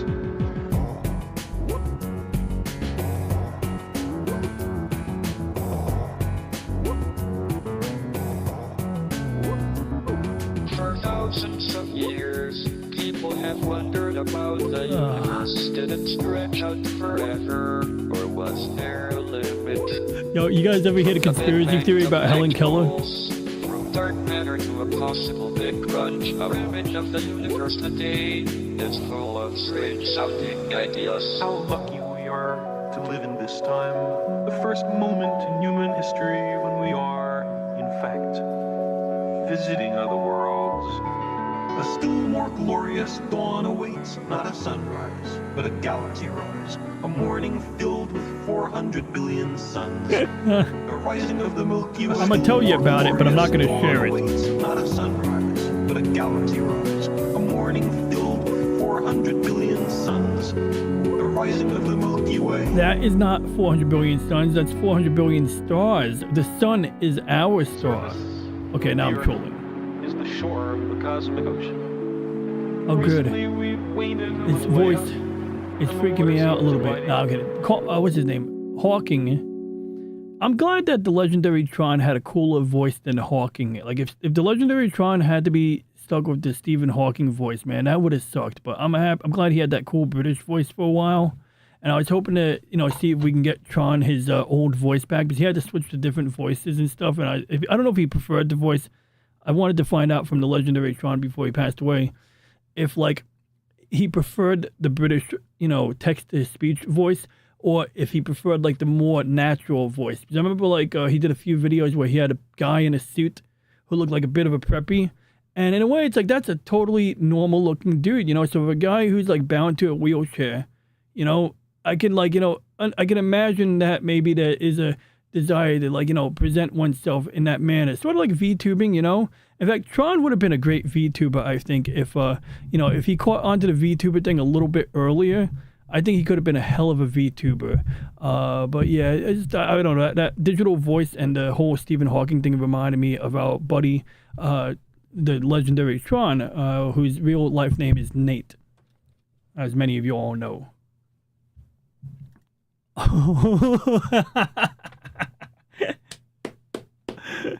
I can imagine. I can imagine. Oh man, I might have to investigate doing some like weird AI music where Hawking somehow is mixed with Miku, or I don't even know how that would work, but I don't know. I'll ponder it over in the background of my brain. Okay, just think of all of those original videos were made in the 70s. So yes, trying to get people to understand that our sun is a star. Ah, yeah, you're right. This is pre-internet, pre-Wikipedia. Wait, do I still have a black line on the screen? Oh, yeah, I see. There we go. But yeah. Well, welcome back and congratulations on a mission accomplished. And Awesome One says he will take some ice cream. So, yeah, I wish the computers had a teleportation slot where you can maybe shove small items into the front bay on the computer and send them over like an upload or a download or some crazy crap like that. Or maybe I'm just tripping. Way to go, Awesome One. As far as we know, it's stars beyond number. Yeah, basically. I mean, as far as we know, right? And literally, as far as we know. So this is the problem, is like when people have an anti-science perspective, or they simply, don't trust certain aspects of science, and you're not obligated to trust the science by any measure. That's also an issue where I think, just like the movie Starship Troopers, how every soldier in that movie had to take a moral philosophy class during their school years. And part of that is because as a soldier, you want your soldiers, you want your future citizens or politicians to have a background and some experience in debating philosophy and learning about discussing philosophy and philosophical talking points. And the shit we had going on in 2020 when they were mandating that people, wear masks or take certain medications, and they make these blanket rules for everyone just because some people have weak immune systems or whatever. Well, mainly just the idea, like when people had to be stuck in nursing homes and nobody could visit their own family in a hospital or nursing home, and their grandma or mother died in a hospital because they weren't allowed to visit them. And yeah, the nursing staff, they'll be like, oh, we're taking great care of your family member. But it's like, how the fuck do you know? And if anyone knows what it's like in a hospital or nursing home on a Sunday, that isn't necessarily the reality. No offense, though I know Lady Mist has experience in the medical field, so I don't want to disparage people who work in the medical field in a state outside of New York. I can only speak for New York. I can't speak for other states in the union. But anyway, point being is that, maybe if like these biotech people, lawmakers, and, people who are pro-science to a fault, had some kind of philosophy background, maybe they would have, thought twice about certain ideas that came to mind. Of course, politicians are pieces of crap anyway. So, I'm sure even a moral philosophy background would not have fixed some of the crap that politicians were doing. It's called a CAD file. What were we talking about? Computer-aided drafting? Or am I mixing something up? Oh, yes, that is true, Slim. It is a CAD file. You can also use a STL file. STL is stereolithography. That's what we use on 3D printers. So, like, when I printed out this ship, I had to download a .stl file. And STL files are usually used, I think historically, they were used for a vacuum format plastic. So you have machines that will essentially take a 3D model and make it in a vacuum form, or, produce a model or shape using vacuum forming or something like that. But of course, an STL can also be used to do this. And you can even take a CAD file, convert it to an STL or, what have you. So yeah, there's a lot of translatability between those 3D file formats. Science updates what we know from current data and contradicts older data. Some guy, science is lies, fairies are real. True story. We do know a guy. He's a nice guy. He's a cool dude. We like him. But we do know a guy who definitely does say that fairies are real. And, I mean, I'm wondering to say I wouldn't know what to say to that. But then on the other hand, I guess I'd be like, show me some pictures, show me some examples. And then if I see, a picture where there's a dust mote, I'm going to tell people it's a fucking dust mote. Because as a person who's into photography, I'm aware of I know how to replicate some of those things that people claim are ghosts and whatnot. And I know sometimes a dust mote or an orb will look like it's doing something. In fact, I got a fun one for you. Let's see here. Tether experiment. NASA Tether experiment. Okay, so which space shuttle? This was STS-75, space shuttle flight number 75. And this was day 9 or flight day 9. Now, what it was they had they had this satellite they were launching. It was an Italian satellite. In fact, this is a mission patch, and you can see this orb. And what they did was they had a tether going from the shuttle cargo bay, the payload bay on the space shuttle, and it was going a significant distance out. And let me see if I can find STS-75 tether. And let's see if we can get the Wikipedia article, because they might have a picture of the satellite. Here it is. So here's the tether right over here. And there's people who do conspiracy videos about this thing. And you can see it almost looks a bit like an accordion where it expands. There are plenty of medical nightmares in every state. Absolutely, Slim. Thank you for sharing that opinion. I just work in the no politics allowed there. Just saving lives the best we can. And yeah, I fully respect that. And I didn't know what part. I'll be honest, Lady Mist. I didn't know if you worked in the ER or in a different capacity of nursing. You know what I mean? So that's why I said, I don't know, how things are handled. But I definitely would be charitable. I wouldn't accuse your state or the people working in a state of pulling bullshit. You know what I mean? Because I literally don't know. And I also know that you wouldn't be doing any crazy shit because you're cool. And I know you probably care about the people that are under your care and shit. So yeah, I dig it.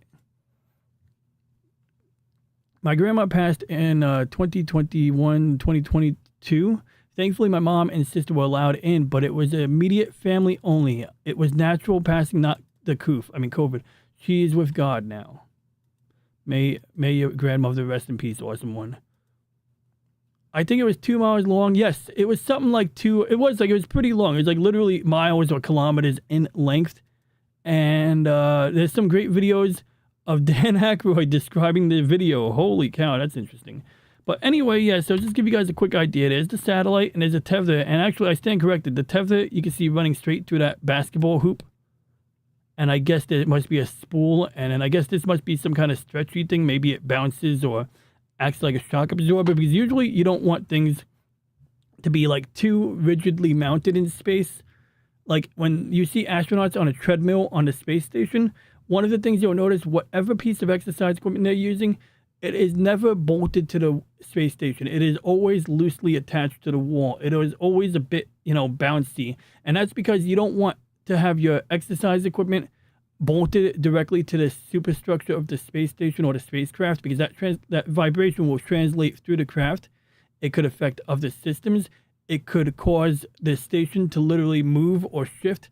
So by having something that is like flexible and bounces around, it sort of acts like a bit of has a dampening effect to prevent that. So my theory is, and I don't know anything about the satellite other than what I've seen in videos about it, that's what we got.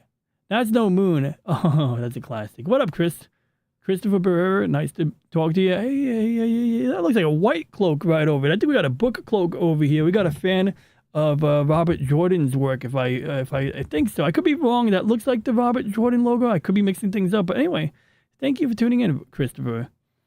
But yes, that I got to do the Obi-Wan Kenobi. That's no moon. That's a space station. Okay, I can't really do a Sir Alec Guinness accent. I'm sorry. I mean, I could try to do one, but I don't do justice to Sir Alec Guinness. He's a good actor. Okay, this is cool.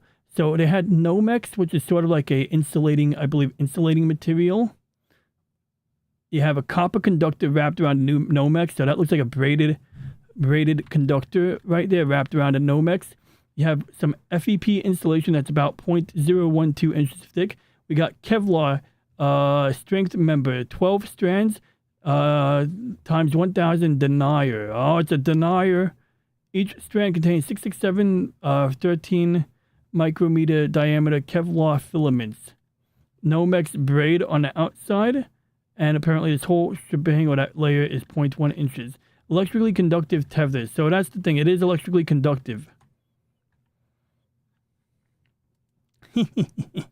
That's no space station. That's a Dyson Sphere. Yo, I went to load a Dyson Sphere in Space Engine like a few weeks ago, and that crashed.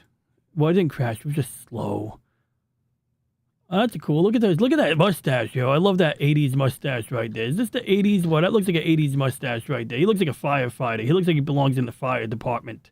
He truly does. But these are the ACSs. This is the Advanced Crew Escape suit. And basically, they started wearing these after the Challenger disaster because they wanted to give the astronauts an opportunity to bail out of the shuttle if it were possible, because it would protect them. It's also safety orange so that you can find the astronaut in the ocean. If they're wearing the helmet, it helps them to float. It's similar to the suit. I believe it's actually the same suit they wear on the SR-71 spy plane. So it is a pressurized spacesuit, but most of the pressure is in the helmet area. The rest of it is more like protective garments. So, for example, like I believe you're wearing an elastic layer to put elastic pressure on your skin. Mechanical pressure is what prevents your blood or, anything from getting out of your skin under, moderate vacuum. Although don't quote me on it, you can always look up the suit yourself if you have any doubts. And of course, there's a parachute, there's life support hookups. But anyway, let's see if we can get more information. I believe it was built by Italians. Okay, the TSR-1 science investigations included the TSS deployer core equipment and satellite core equipment, D-Core, S-Core. Research on orbital plasma. Oh, this is the cool part. Research on orbital plasma electromagnetics rope. Research on electrodynamic tether effects. Magnetic field experiment for TSS missions. Shuttle electro. And we're going to show you a video in a moment that relates to the conspiracy part. Blah, blah, blah. Shuttle potential and return electron experiment. So, I guess they're just exploring, electrical potentials in space. Because, you don't have a path to ground. Or if you do have a path to ground, it's going to be like the frame of the shuttle or something else like that. And the issue is when you run a tether across a long length, there's potential that it could pick up an electrical charge, which could have some unintended consequences. So now we're going to go and find a video of this tether in action.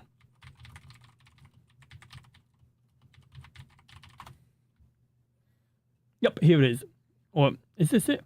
Let's find out. Is this the same stupid video? Or, here it is. So there's a conspiracy video where they claim that these are UFOs, right? So you see these like dust motes and how they're floating around in all kinds of directions. So it's like just a really like fuzzy monochrome image. And honestly, I don't even know what the heck I'm looking at.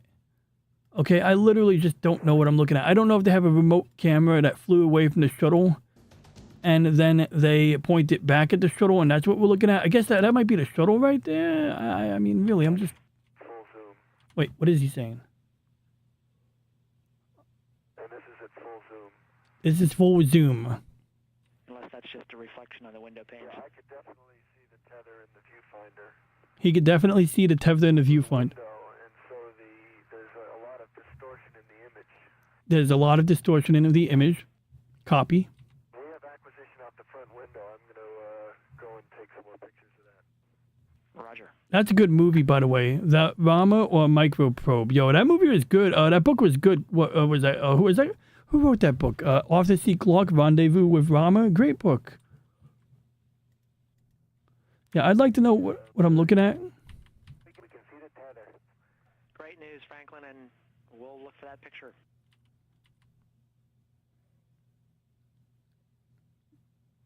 Now, I believe what's happening is they're looking out the window on the space shuttle, and there's potentially dust motes between the layers because you have a multi-layered window setup where you have like just like an outer window, an inner window, and some like one, maybe even a window pane in the middle. And if dust motes get trapped in there and you're shooting a camera through that, between the optics in the camera and between the optical properties of that window, those dust motes are going to look like they're flying around, but they're really just like, it's just light bouncing off of out of focus dust motes. And the clue to that would be the fact that they are out of focus. None of these little moving objects are in sharp focus, you know? But of course, when conspiracy theorists or anybody wants to believe it's something more, even non-conspiracy theorists, they want to believe it's something extraordinary, they might be compelled to believe that there's some UFOs in here. But I am not of that persuasion. And we're going to see if we can get the Dan Aykroyd version.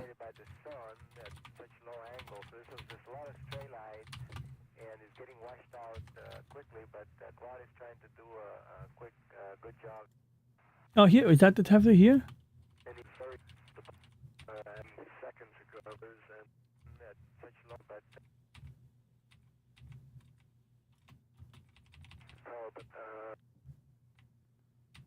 Mile and Bermuda passes the signal. That's the vertical stabilizer on the back of the space shuttle.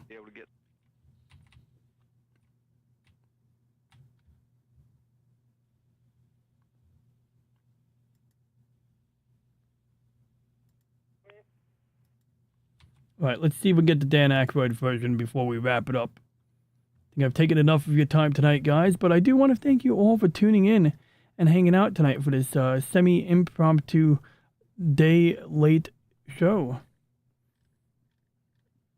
Let's see, we're going to try maybe like, let's see, we're going to try Tether Aliens. Let's just go straight to the bullshit, all right? We're going to do Tether Aliens. Here we go, Ancient Aliens. This is going to be total bull crap. We're in for a real treat of bull right here, guys. But is it possible that video transmissions from the space shuttle captured more than what NASA officials It could be a fun show sometimes, but it's a mixed attitude. So, speaking of Ancient Aliens, there was a show back in the 70s or 80s called In Search Of, and Leonard Nimoy was the host of it. In fact, I do have episodes of that. And it was interesting. Like, in fact, let's see if we can find it real quick. Yeah, I'll play this while I find it. Shuttle astronauts will report that they've seen things or experienced things in space that they can't explain and that might be due to an alien presence. Ever since humankind launched itself into space, there have been reports. This guy, he's my favorite. Look, I don't care whether the guy is saying something true or BS. I just love the audacity of this guy with making his hair bigger every time he shows up on this show or any interview. Ciao, Merry Christmas. You too, awesome one. Have a wonderful holiday season, and I'm sure I'll see you again. It's the meme guy. Yeah. There you go. Ancient alien theorists say yes. Why can't you tell that things move all by themselves if they're pulsating? Did you see those things with the holes in the center and the not cut out side? That's why they are saying UFOs. Yeah, that's bull. No, that is what something out of focus looks like on a camera lens. Like that, you get that donut shape, man. I can replicate that, okay? Don't make me blow dust all over my desk and play with a camera for 6 hours tomorrow to replicate that. Because that would probably be a exercise in futility. I'd probably end up failing in that endeavor. But I would try it. I don't remember. They seem like heartless aliens. If I'm remembering the part of the book when they started making the place get super hot and then the people nearly got cooked alive. So you might be onto something there, awesome one. So anyway, what we have here is a list of episodes of In Search of the Voices, Strange Visitors, The Oracle Chamber, Ancient Aviators, aka Ancient Flight, which is actually Ancient Astronauts, I believe. Dracula, they got an episode of Dracula, they got UFOs, they got Voodoo, they got Inca treasures, they got Magic of Stonehenge, Atlantis, Martians, The Mummy's Curse, Killer Bees, Bigfoot. The Bigfoot episode is kind of good. But let's go for Ancient Aliens or Ancient Astronauts. Oh yeah, the sound on this one's super loud. Yo, you gotta pause this thing like right away or else. See how loud that shit was? Wait, did it just crash? Did VLC just disappear? What happened to VLC? Yes, VLC did crash. Let's try that again.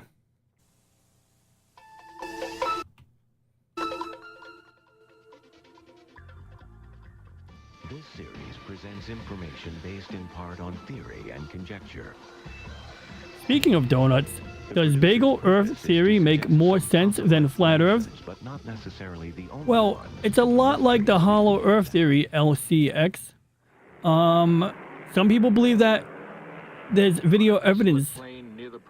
People believe there's video evidence of a hole in the ground. In fact, the center of the donut hole has been documented in footage from a helicopter captured above Antarctica. Of course, the footage is exceptionally blurry and completely undiscernible. Yeah, but that's interesting. So interesting, like you mentioned that. Oh my God, I think it's a temporary. Oh, okay. So I usually don't have this problem, LCX, but literally like past like 3-4 days, I started noticing, like, I'm not even kidding, like the past 3 or 4 days, what would happen is the video would start up on my top monitor. So if we go into multi-monitor view, I'd have it up here, right? And immediately upon opening the video, as it's sort of loading and starting to play, I would take the window and drag it to a lower monitor, and then I would either double click like this, you know, on the title bar to maximize it, or I double click in the middle of the window to make it proper full screen. And then somewhere right after doing that, it would just crash. And then I'd open it a second time, it would work fine. And I believe I have one HDMI monitor, that would be my drawing tablet. And then I got the rest of them are DisplayPort monitors by coincidence. But of course, as you know, that's across 2 different GPUs. But I digress. So I wouldn't be surprised if they do an update in the next like X amount of days and rectify the issue, since I'm not alone in this issue. I thought it was just me. Is evidence that thousands of years ago, man may have known how to fly. Yo, you gotta love this music.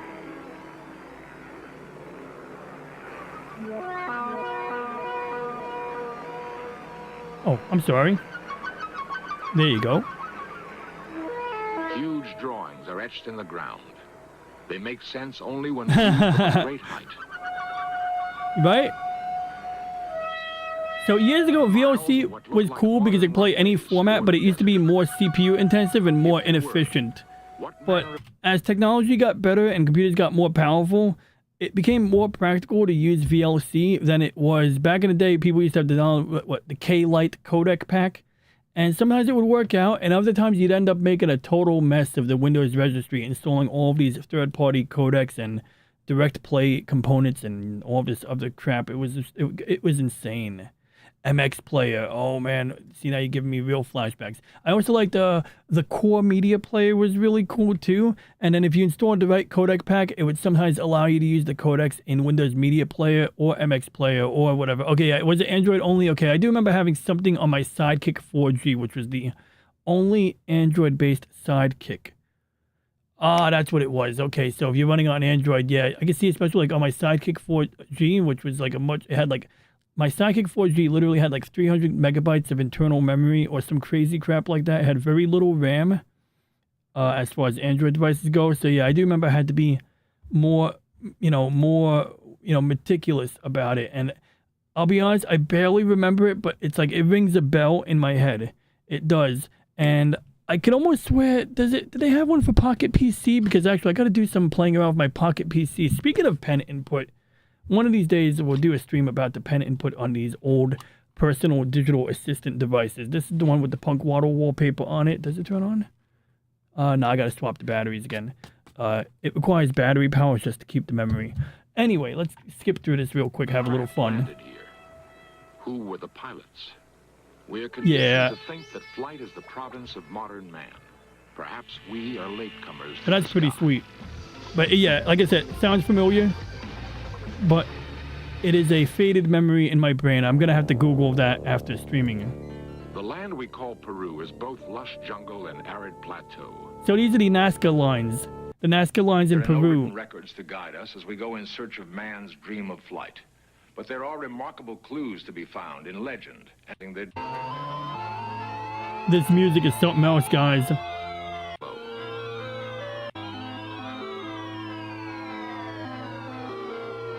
Thousands of years, it has been thought that the tragic tale of Daedalus and his son Icarus was but a myth. How, it seemed, could it have been otherwise, that with only wings a man could fly?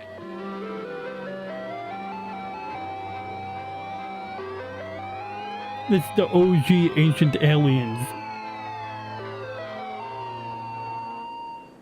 Daedalus and his son Icarus were said to live on Crete, center of ancient Mediterranean civilization. The ruler of Crete, of flight, and recklessly reached for the sun.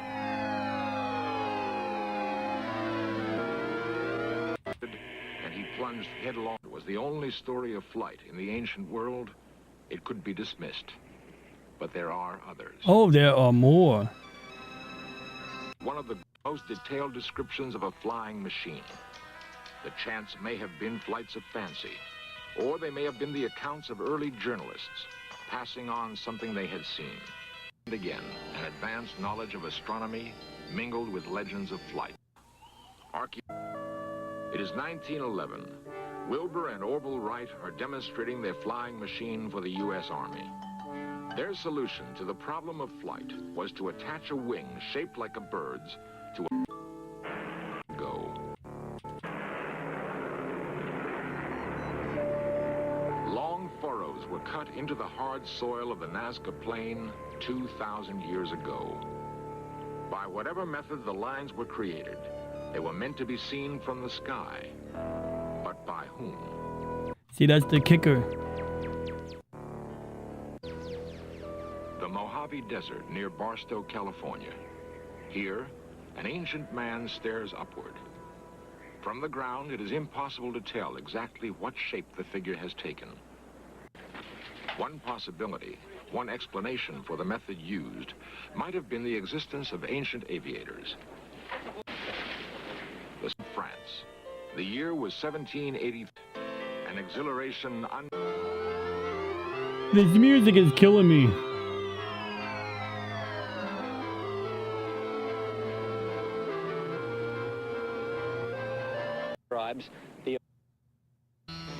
that lies only 40 miles from the Nazca Plain. Bizarre drawings on the stones depict a curious breed of mechanical bird. On another is represented what could be a modern space shuttle. Was realized. Okay, this is the part I was looking for, guys. So right over here, they're showing these like weird like brooches or, you know, pieces of jewelry. And this one looks like a dolphin with a vertical stabilizer or airplane rudder. This one here looks like something else. Primitive Indians in the highlands of Colombia reinforce the notion that somewhere They class kind of things in the ground. They class kind of things in the these kind of things in the ground that they use to make the images really wild. But you can tell it's absolutely all handed, man-made. No high power needed. Wait, what are we talking about?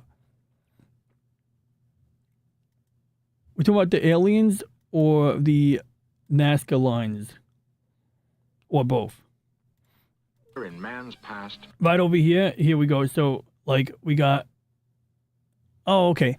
The glass kind of things in the ground that they use to make the images really wild. But you can tell it's absolutely all handmade, man-made. Okay. That makes sense. Yeah, I mean, like, I saw an example of ancient glass that wasn't quite transparent, but I even saw, like, the room where they were melting the glass, and it was, like, totally a very crude setup, but it was, like, glass in the ancient world before glass was really even a thing. The dream. So, I mean, people do all kinds of things before it's mainstream, before it's well documented, but this is an interesting little thing. Now, there's more modern pictures of this one here, and it looks like a modern airplane. It doesn't mean it is a modern plane, but, you know, this is where, you know, the core of, like, some of the people's theories, and this does come up on Ancient Aliens as well as on In Search of. Was realized.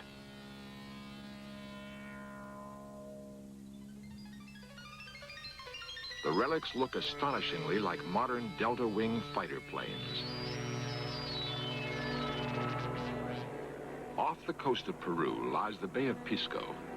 Inscribed on a hill is a 60-foot marker. Line to the mysterious Nazca Plain. And this one's cool. It's like, so this was drawn in the desert years ago, and it looks like an alien. And it's a shame this is the low-def version, but it's got like a round head. It's like really hard to see. I'm sorry, but... yeah, it's really hard to discern that, but it is a thing. The base camp for prehistoric aviation. Ah, yeah. Nazca Plain. Glass. The patterns Glass have been laid out planes. with great precision. Why did the ancients construct the Nazca lines? Nobody really knows. The markings were first discovered in the 1920s by a pilot flying over the plain. Since then, many have attempted to solve the mystery, with no success. For the past 30 years... what killed me is that I couldn't stop and really look at anything, pick up unwanted debris, and go. That's it. After nearly half a lifetime of sleeping in an adobe hut... I got you. Different contract didn't pay as well. Reich does not know what motivated the ancient Peruvians to execute this grand design. A 1968 study, financed in part by National Geographic, determined that some of the lines have astronomical alignments, but no more than could be expected by chance. That's a big one. So there's certain times where people look at ley lines on the earth that connect different monuments or different places of worship and monuments to each other via like straight lines and intersecting triangles. And as it turns out, you can pretty much connect anything using these intersecting lines by chance. And that's sort of like what is being implied in this case. There's a weird birdie thing. And you can see, these are, you look up Nazca lines and you can get new, modern, high-resolution pictures of these. You don't have to rely on a, you know, a 35-year-old episode of In Search of, hosted by Leonard Nimoy. Of Nazca. The notion that here, on the plains of Nazca... That looks like a flying saucer, right? Look, little flying saucer and little beam me up thingamajig. There once flew ancient aviators.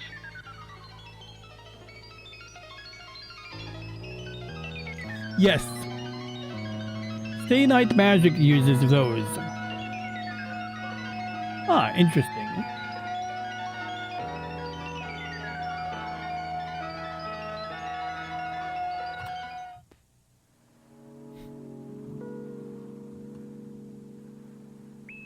Cape Kennedy, 1970. The forlorn remains of a launch pad no longer in use. Will future Ooh. generations examine the ruins of our technological civilization and wonder at the purpose of such structures?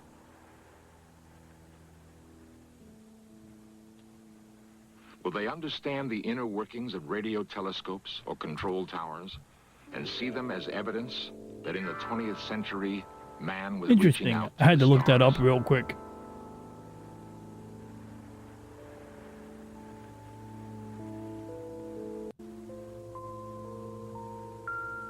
I didn't say I enjoyed it. I said I was amused by it, or I was trying to indicate it amuses me.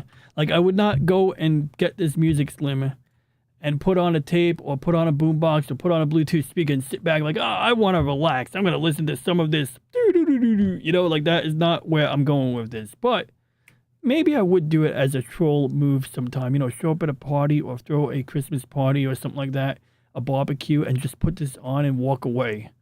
I'll try it sometime. Could be fun. So I will make note of... Slim says, if you enjoy this kind of weird music, Ronnie, you should look up the thing that we used in our haunted house. Actually, the soundtrack from the movie Warlock. Interesting. Man has lived on this planet at least Yo, 3 what up, million years. QEPX? Good to see you, bud. Were the inhabitants of other worlds idle all that time? Or were they too reaching for the stars? Ooh. Perhaps realizing their dream long 70s before we could electronic even speak organ it? music. And could it be that what it has taken us so long to do was merely to copy something we saw in our remote past? Oh, see that airplane? I think that's a P-38 Lightning or P-38 Thunderbolt. My grandpa made a model out of spent shells. He was like on an LST boat in the Pacific Theater during World War II as a steam fitter. And the P-38 Lightning, if I remember correctly, and I don't right now, so I'm going to double check. The P-38 Lightning, I believe that's the name. Yep, the Lockheed P-38 Lightning. Like, my grandpa literally built a model out of this out of bullet shells, basically, of different sizes. And it was really popular among the troops because it was just really good for close air support, meaning that if you were pinned down behind a trench or enemy lines or in front of enemy lines, and you could radio in for one of these to come through, it had a very large set of cannons on the front, and it could lay down cover fire. It could suppress the enemy so that you could maybe make a move or escape or, you know, move forward. And by the other thing that made it popular was that it had a dual engine, you know, so that if you're flying over the open ocean, the Pacific Ocean, and you lose an engine, you at least have a second engine to try to help you limp home. It also had a supercharger, which is sort of like a jet engine. So it's not really a jet engine, but it had a turbine back here that is a lot like a jet engine, but it's not a jet engine. It drives the propeller like a, you know, gas turbine. And this plane was almost capable of going supersonic, except that when it did go supersonic, the pilots would lose control of it because it would just go right under the speed of sound, and it was impossible to control it, and it would crash. So they had to install dive flaps. So when they were going into a dive, they would use the flaps to retard the speed or to slow it down so that they don't accidentally go faster than they should. And this one here looks like they got a lot of kills. You know, they shot down a lot of zeros, as you can see here. We got the Imperial Japanese flag or Imperial Japanese Navy flags right here. So this plane potentially got 2, 4, 6, 8, 9 kills. Captain Perry J. Dahl, crew chief, some guy named Doyle. Anyway, let's get back on topic. We're gonna wrap The this. answer may await us in the stars. Yes, A reunion of pupils I know. It's like hard to believe. It's not so wild a dream. It's not standard, right? But it is possible. Like, and part of it was because it was going into a dive. Let's be clear here. Like, it wasn't necessarily going supersonic in level flight. It's sort of like how some cars, they can go at ridiculous speeds if you're going downhill, but they struggle to go above 60 miles an hour going uphill, or they barely go above 80 miles an hour on flat ground. But yeah, like essentially we go supersonic, or we go nearly supersonic. So the way that supersonic flight works is that you get like this compression wave in front of the plane, and if you don't break the sound barrier, like, let me see, I think we would type in the word subsonic compression wave or flow. Let me see if we get a good example here.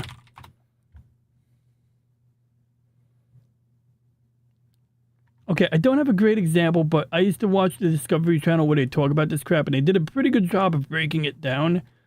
I think at least, you know, I mean, I'm not an expert, but it sounded like they did a pretty good job of explaining it. And so what we have here is subsonic, and as you can see, the airwaves sort of compress in front of the plane. And then when you're at the speed of sound, that's when you start getting, you know, like you're right here. And then when you go beyond the speed of sound, supersonic, that's the point where like now you get that sonic boom. I think you get a sonic boom when you're at the speed of sound, but you definitely get sonic booms when you're supersonic. And essentially when you're somewhere like right before the speed of sound, so let's say Mach 0.9 or something like that, you get to a point where there's pressure on the control surfaces, like the ailerons and the flaps, and it just takes an enormous amount of muscle and hydraulic energy to actuate those control surfaces, which basically makes the plane impossible to control. So if you're going into a dive and you're nearly at the speed of sound, or you didn't clear the speed of sound, you're nearly at the speed of sound, you can't pull yourself out of that dive. So the plane just keeps going down unless you have a way of slowing yourself down. Now, of course, the P-38 Lightning did not have, a backward sweep. It had a horizontal wing, a straight wing. It wasn't a backward sweep. You know, what's the term? I don't know why I'm like a delta sweep. You know, it wasn't a sweeping wing. It didn't have that triangle shape, and that might have been a factor. You know, it wasn't designed like, you know, for example, like just to go and do a quick one, the X-1 was the first supersonic plane, you know, official supersonic plane. I'm sure somebody else might have done it by accident. And even this didn't have a delta wing, you know, but it had an aerodynamic design, and it used rocket engines to speed up. And I remember there was an incident when one of the pilots went to make a turn before slowing down, and it tore the plane apart. But yeah, a lot of, you know, wind tunnel testing and all that jazz. You know how that goes. So yeah. Wait, did I show the wrong monitor by accident? Oh yeah, I was talking about this plane here. I don't know if I was on this screen when I was showing it, but you get the idea. So anyway, let's see what else we got here. Good, okay, Slim's got some info here. No worries, Slim. When we get the music, we get the music. The sonic boom is what happens just at the threshold. That is the 0.001 over the speed limit, depending on the length of resistance to the space in front of it. Ah, I see. So once you pass the speed of sound by a billionth of a fraction, you may create a sonic boom, but you may not. It depends on how much resistance you have maintained past the sound barrier. No doubt. I'm about to wrap up anyway. Gotta hold back 2 seconds. No worries. Although I'm gonna jump around. I'm not gonna jump away this very second. Ah, yeah. I got you. I know how that goes. Sometimes I get stuck 10 minutes in the past and I don't realize it. So I'm like responding to people in the chat and I'm like, oh crap, I'm 10 minutes in the past. So then I have to go and hit the live button and jump forward. Or sometimes I get stuck in buffering and I gotta sort of finagle it. Has anybody ever worked on a roof and used a hammer? You can literally hear the delay of the sound from one roof back to you. Ah, yeah, I've heard that. Oh, yeah, you can do that like when you're in a large parking lot or a shopping center parking lot or any like, you know, like even like if you're in a quiet street and there's buildings around you, you could do that. You could like yell and then hear the echo return. When there's a lightning storm, of course, you know, there's that trick where you count how many seconds from the time you see the lightning flash and the time you hear the thunder shock or the thunder boom. What was I looking for? What is Guile? Sonic boom. Oh, oh, come on. There was a funny picture associated with this. Okay, there it is. Ah, okay, I know where this is going. This must be one of them Mortal Kombat. Is that Dr. Manhattan? No, that is not Dr. Manhattan, but he looks like Dr. Manhattan, but large. Far out. Anyway, let's see here. Hold back 2 seconds, then press forward punch. Oh, I get it now. It's the punch. That's the sonic boom. You have to give me key combos.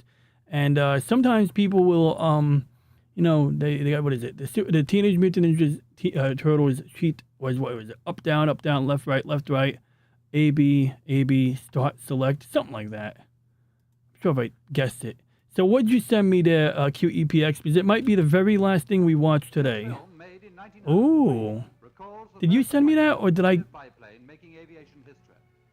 You did send that. Thank you, QEPX. This is actually very topic relevant here. Usually QEPX sends me Minecraft videos. Today, Man's age-old dream of flight becomes a reality. I mean, it's an ugly plane, and frankly, I don't think the Wright brothers were really good. I mean, that plane did not fly far. You know, it wasn't that good of a plane. It was kind of a death trap. If it flew any higher than that, it would have been a death trap. So, you know, not disparaging anyone, it's just the reality of it. Is that the same video? That is the same video. Is that did you send the same link 3 times, buddy? Got you. Up, down. Oh, okay. Up. That's it. Now it's coming back to me. Up. Okay, so there's the cheat. I believe this brings you to hidden menu in Teenage Mutant Ninja Turtles 3, the Manhattan Project. At least that's where I used a similar cheat. And in that menu, you could play the entire soundtrack of the game.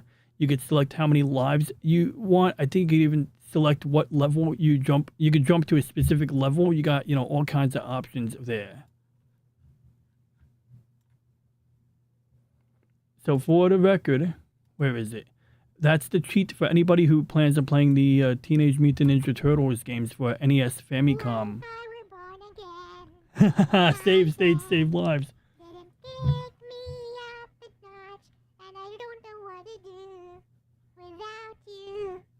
So I'll just sit back and watch as the days turn into nights, turn into weeks, turn into years.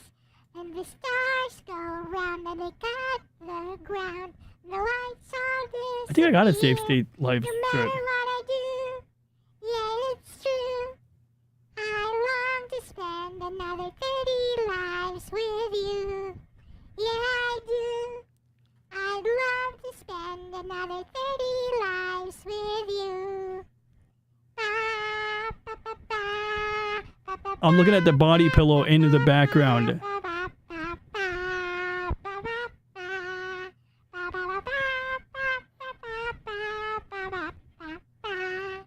Hello, TJ2000.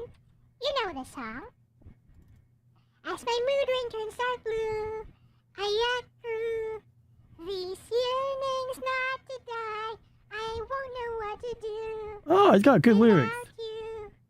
If I'm spawned back up to life, and the days turn into nights, turn into weeks, turn into years. I just want to direct your attention to the pillow. Comes and there's no one else can wipe away the tears. No matter what I do, yeah, it's true. That is correct. To spend another 30 lives with you. Yeah, I do. I'd love to spend another 30 lives with 30 lives by the motion stick.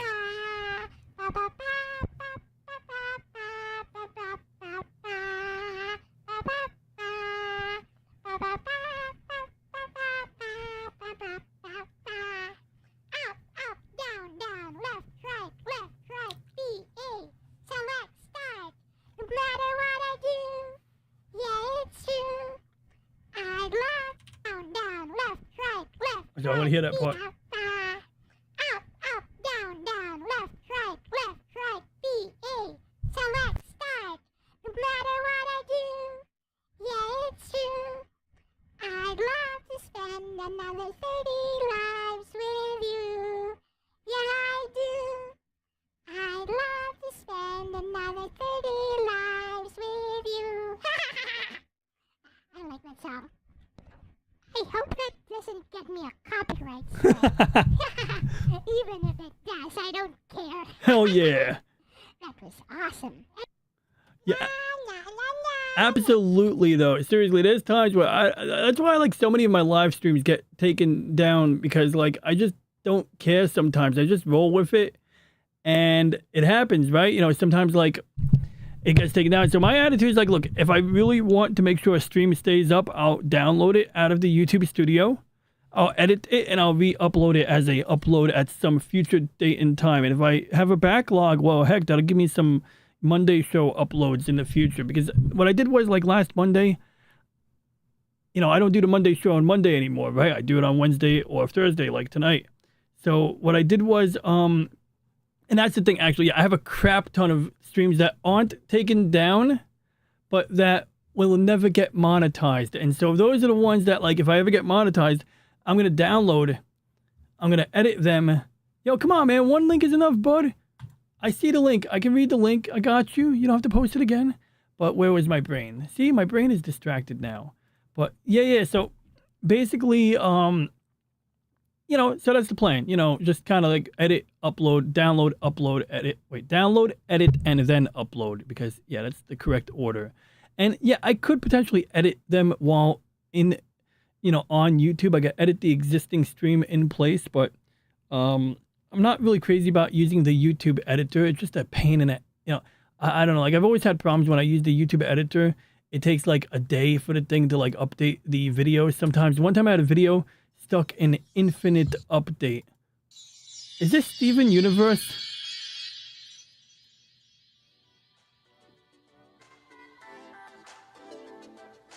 Is this an 80s music video? Is that Yoko Ono? Yes, that's Yoko Ono. I could tell.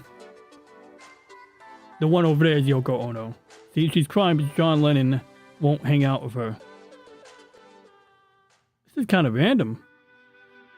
I was going to be really disappointed, but I kind of appreciate the absurd randomness of this here. I really do.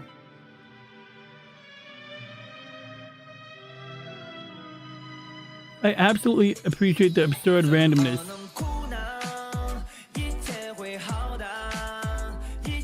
Is this K-pop? J-pop? Yes, you did hear Yoko Ono. You did. Oh, yeah. Maybe we should wrap it up with that one, huh?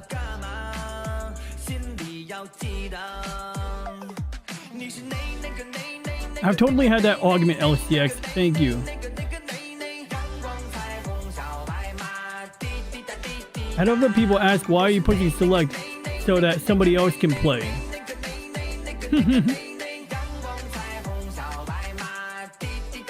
Oh.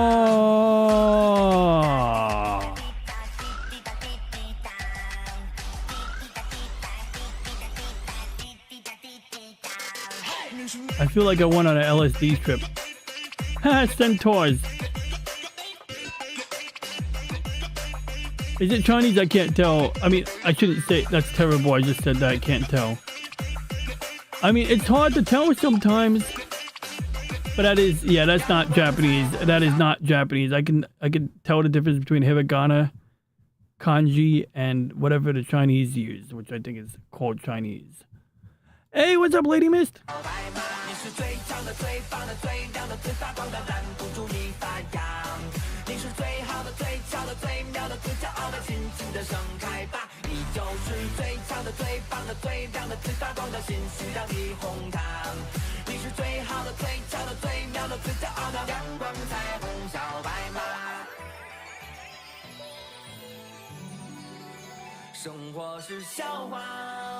Alright, we're gonna do it.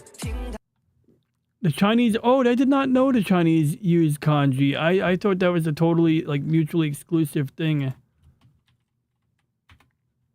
Like, I thought, like, China called it something else. Okay, that's interesting. I gotta learn more about how this all works. Alright, here's Yoko Ono.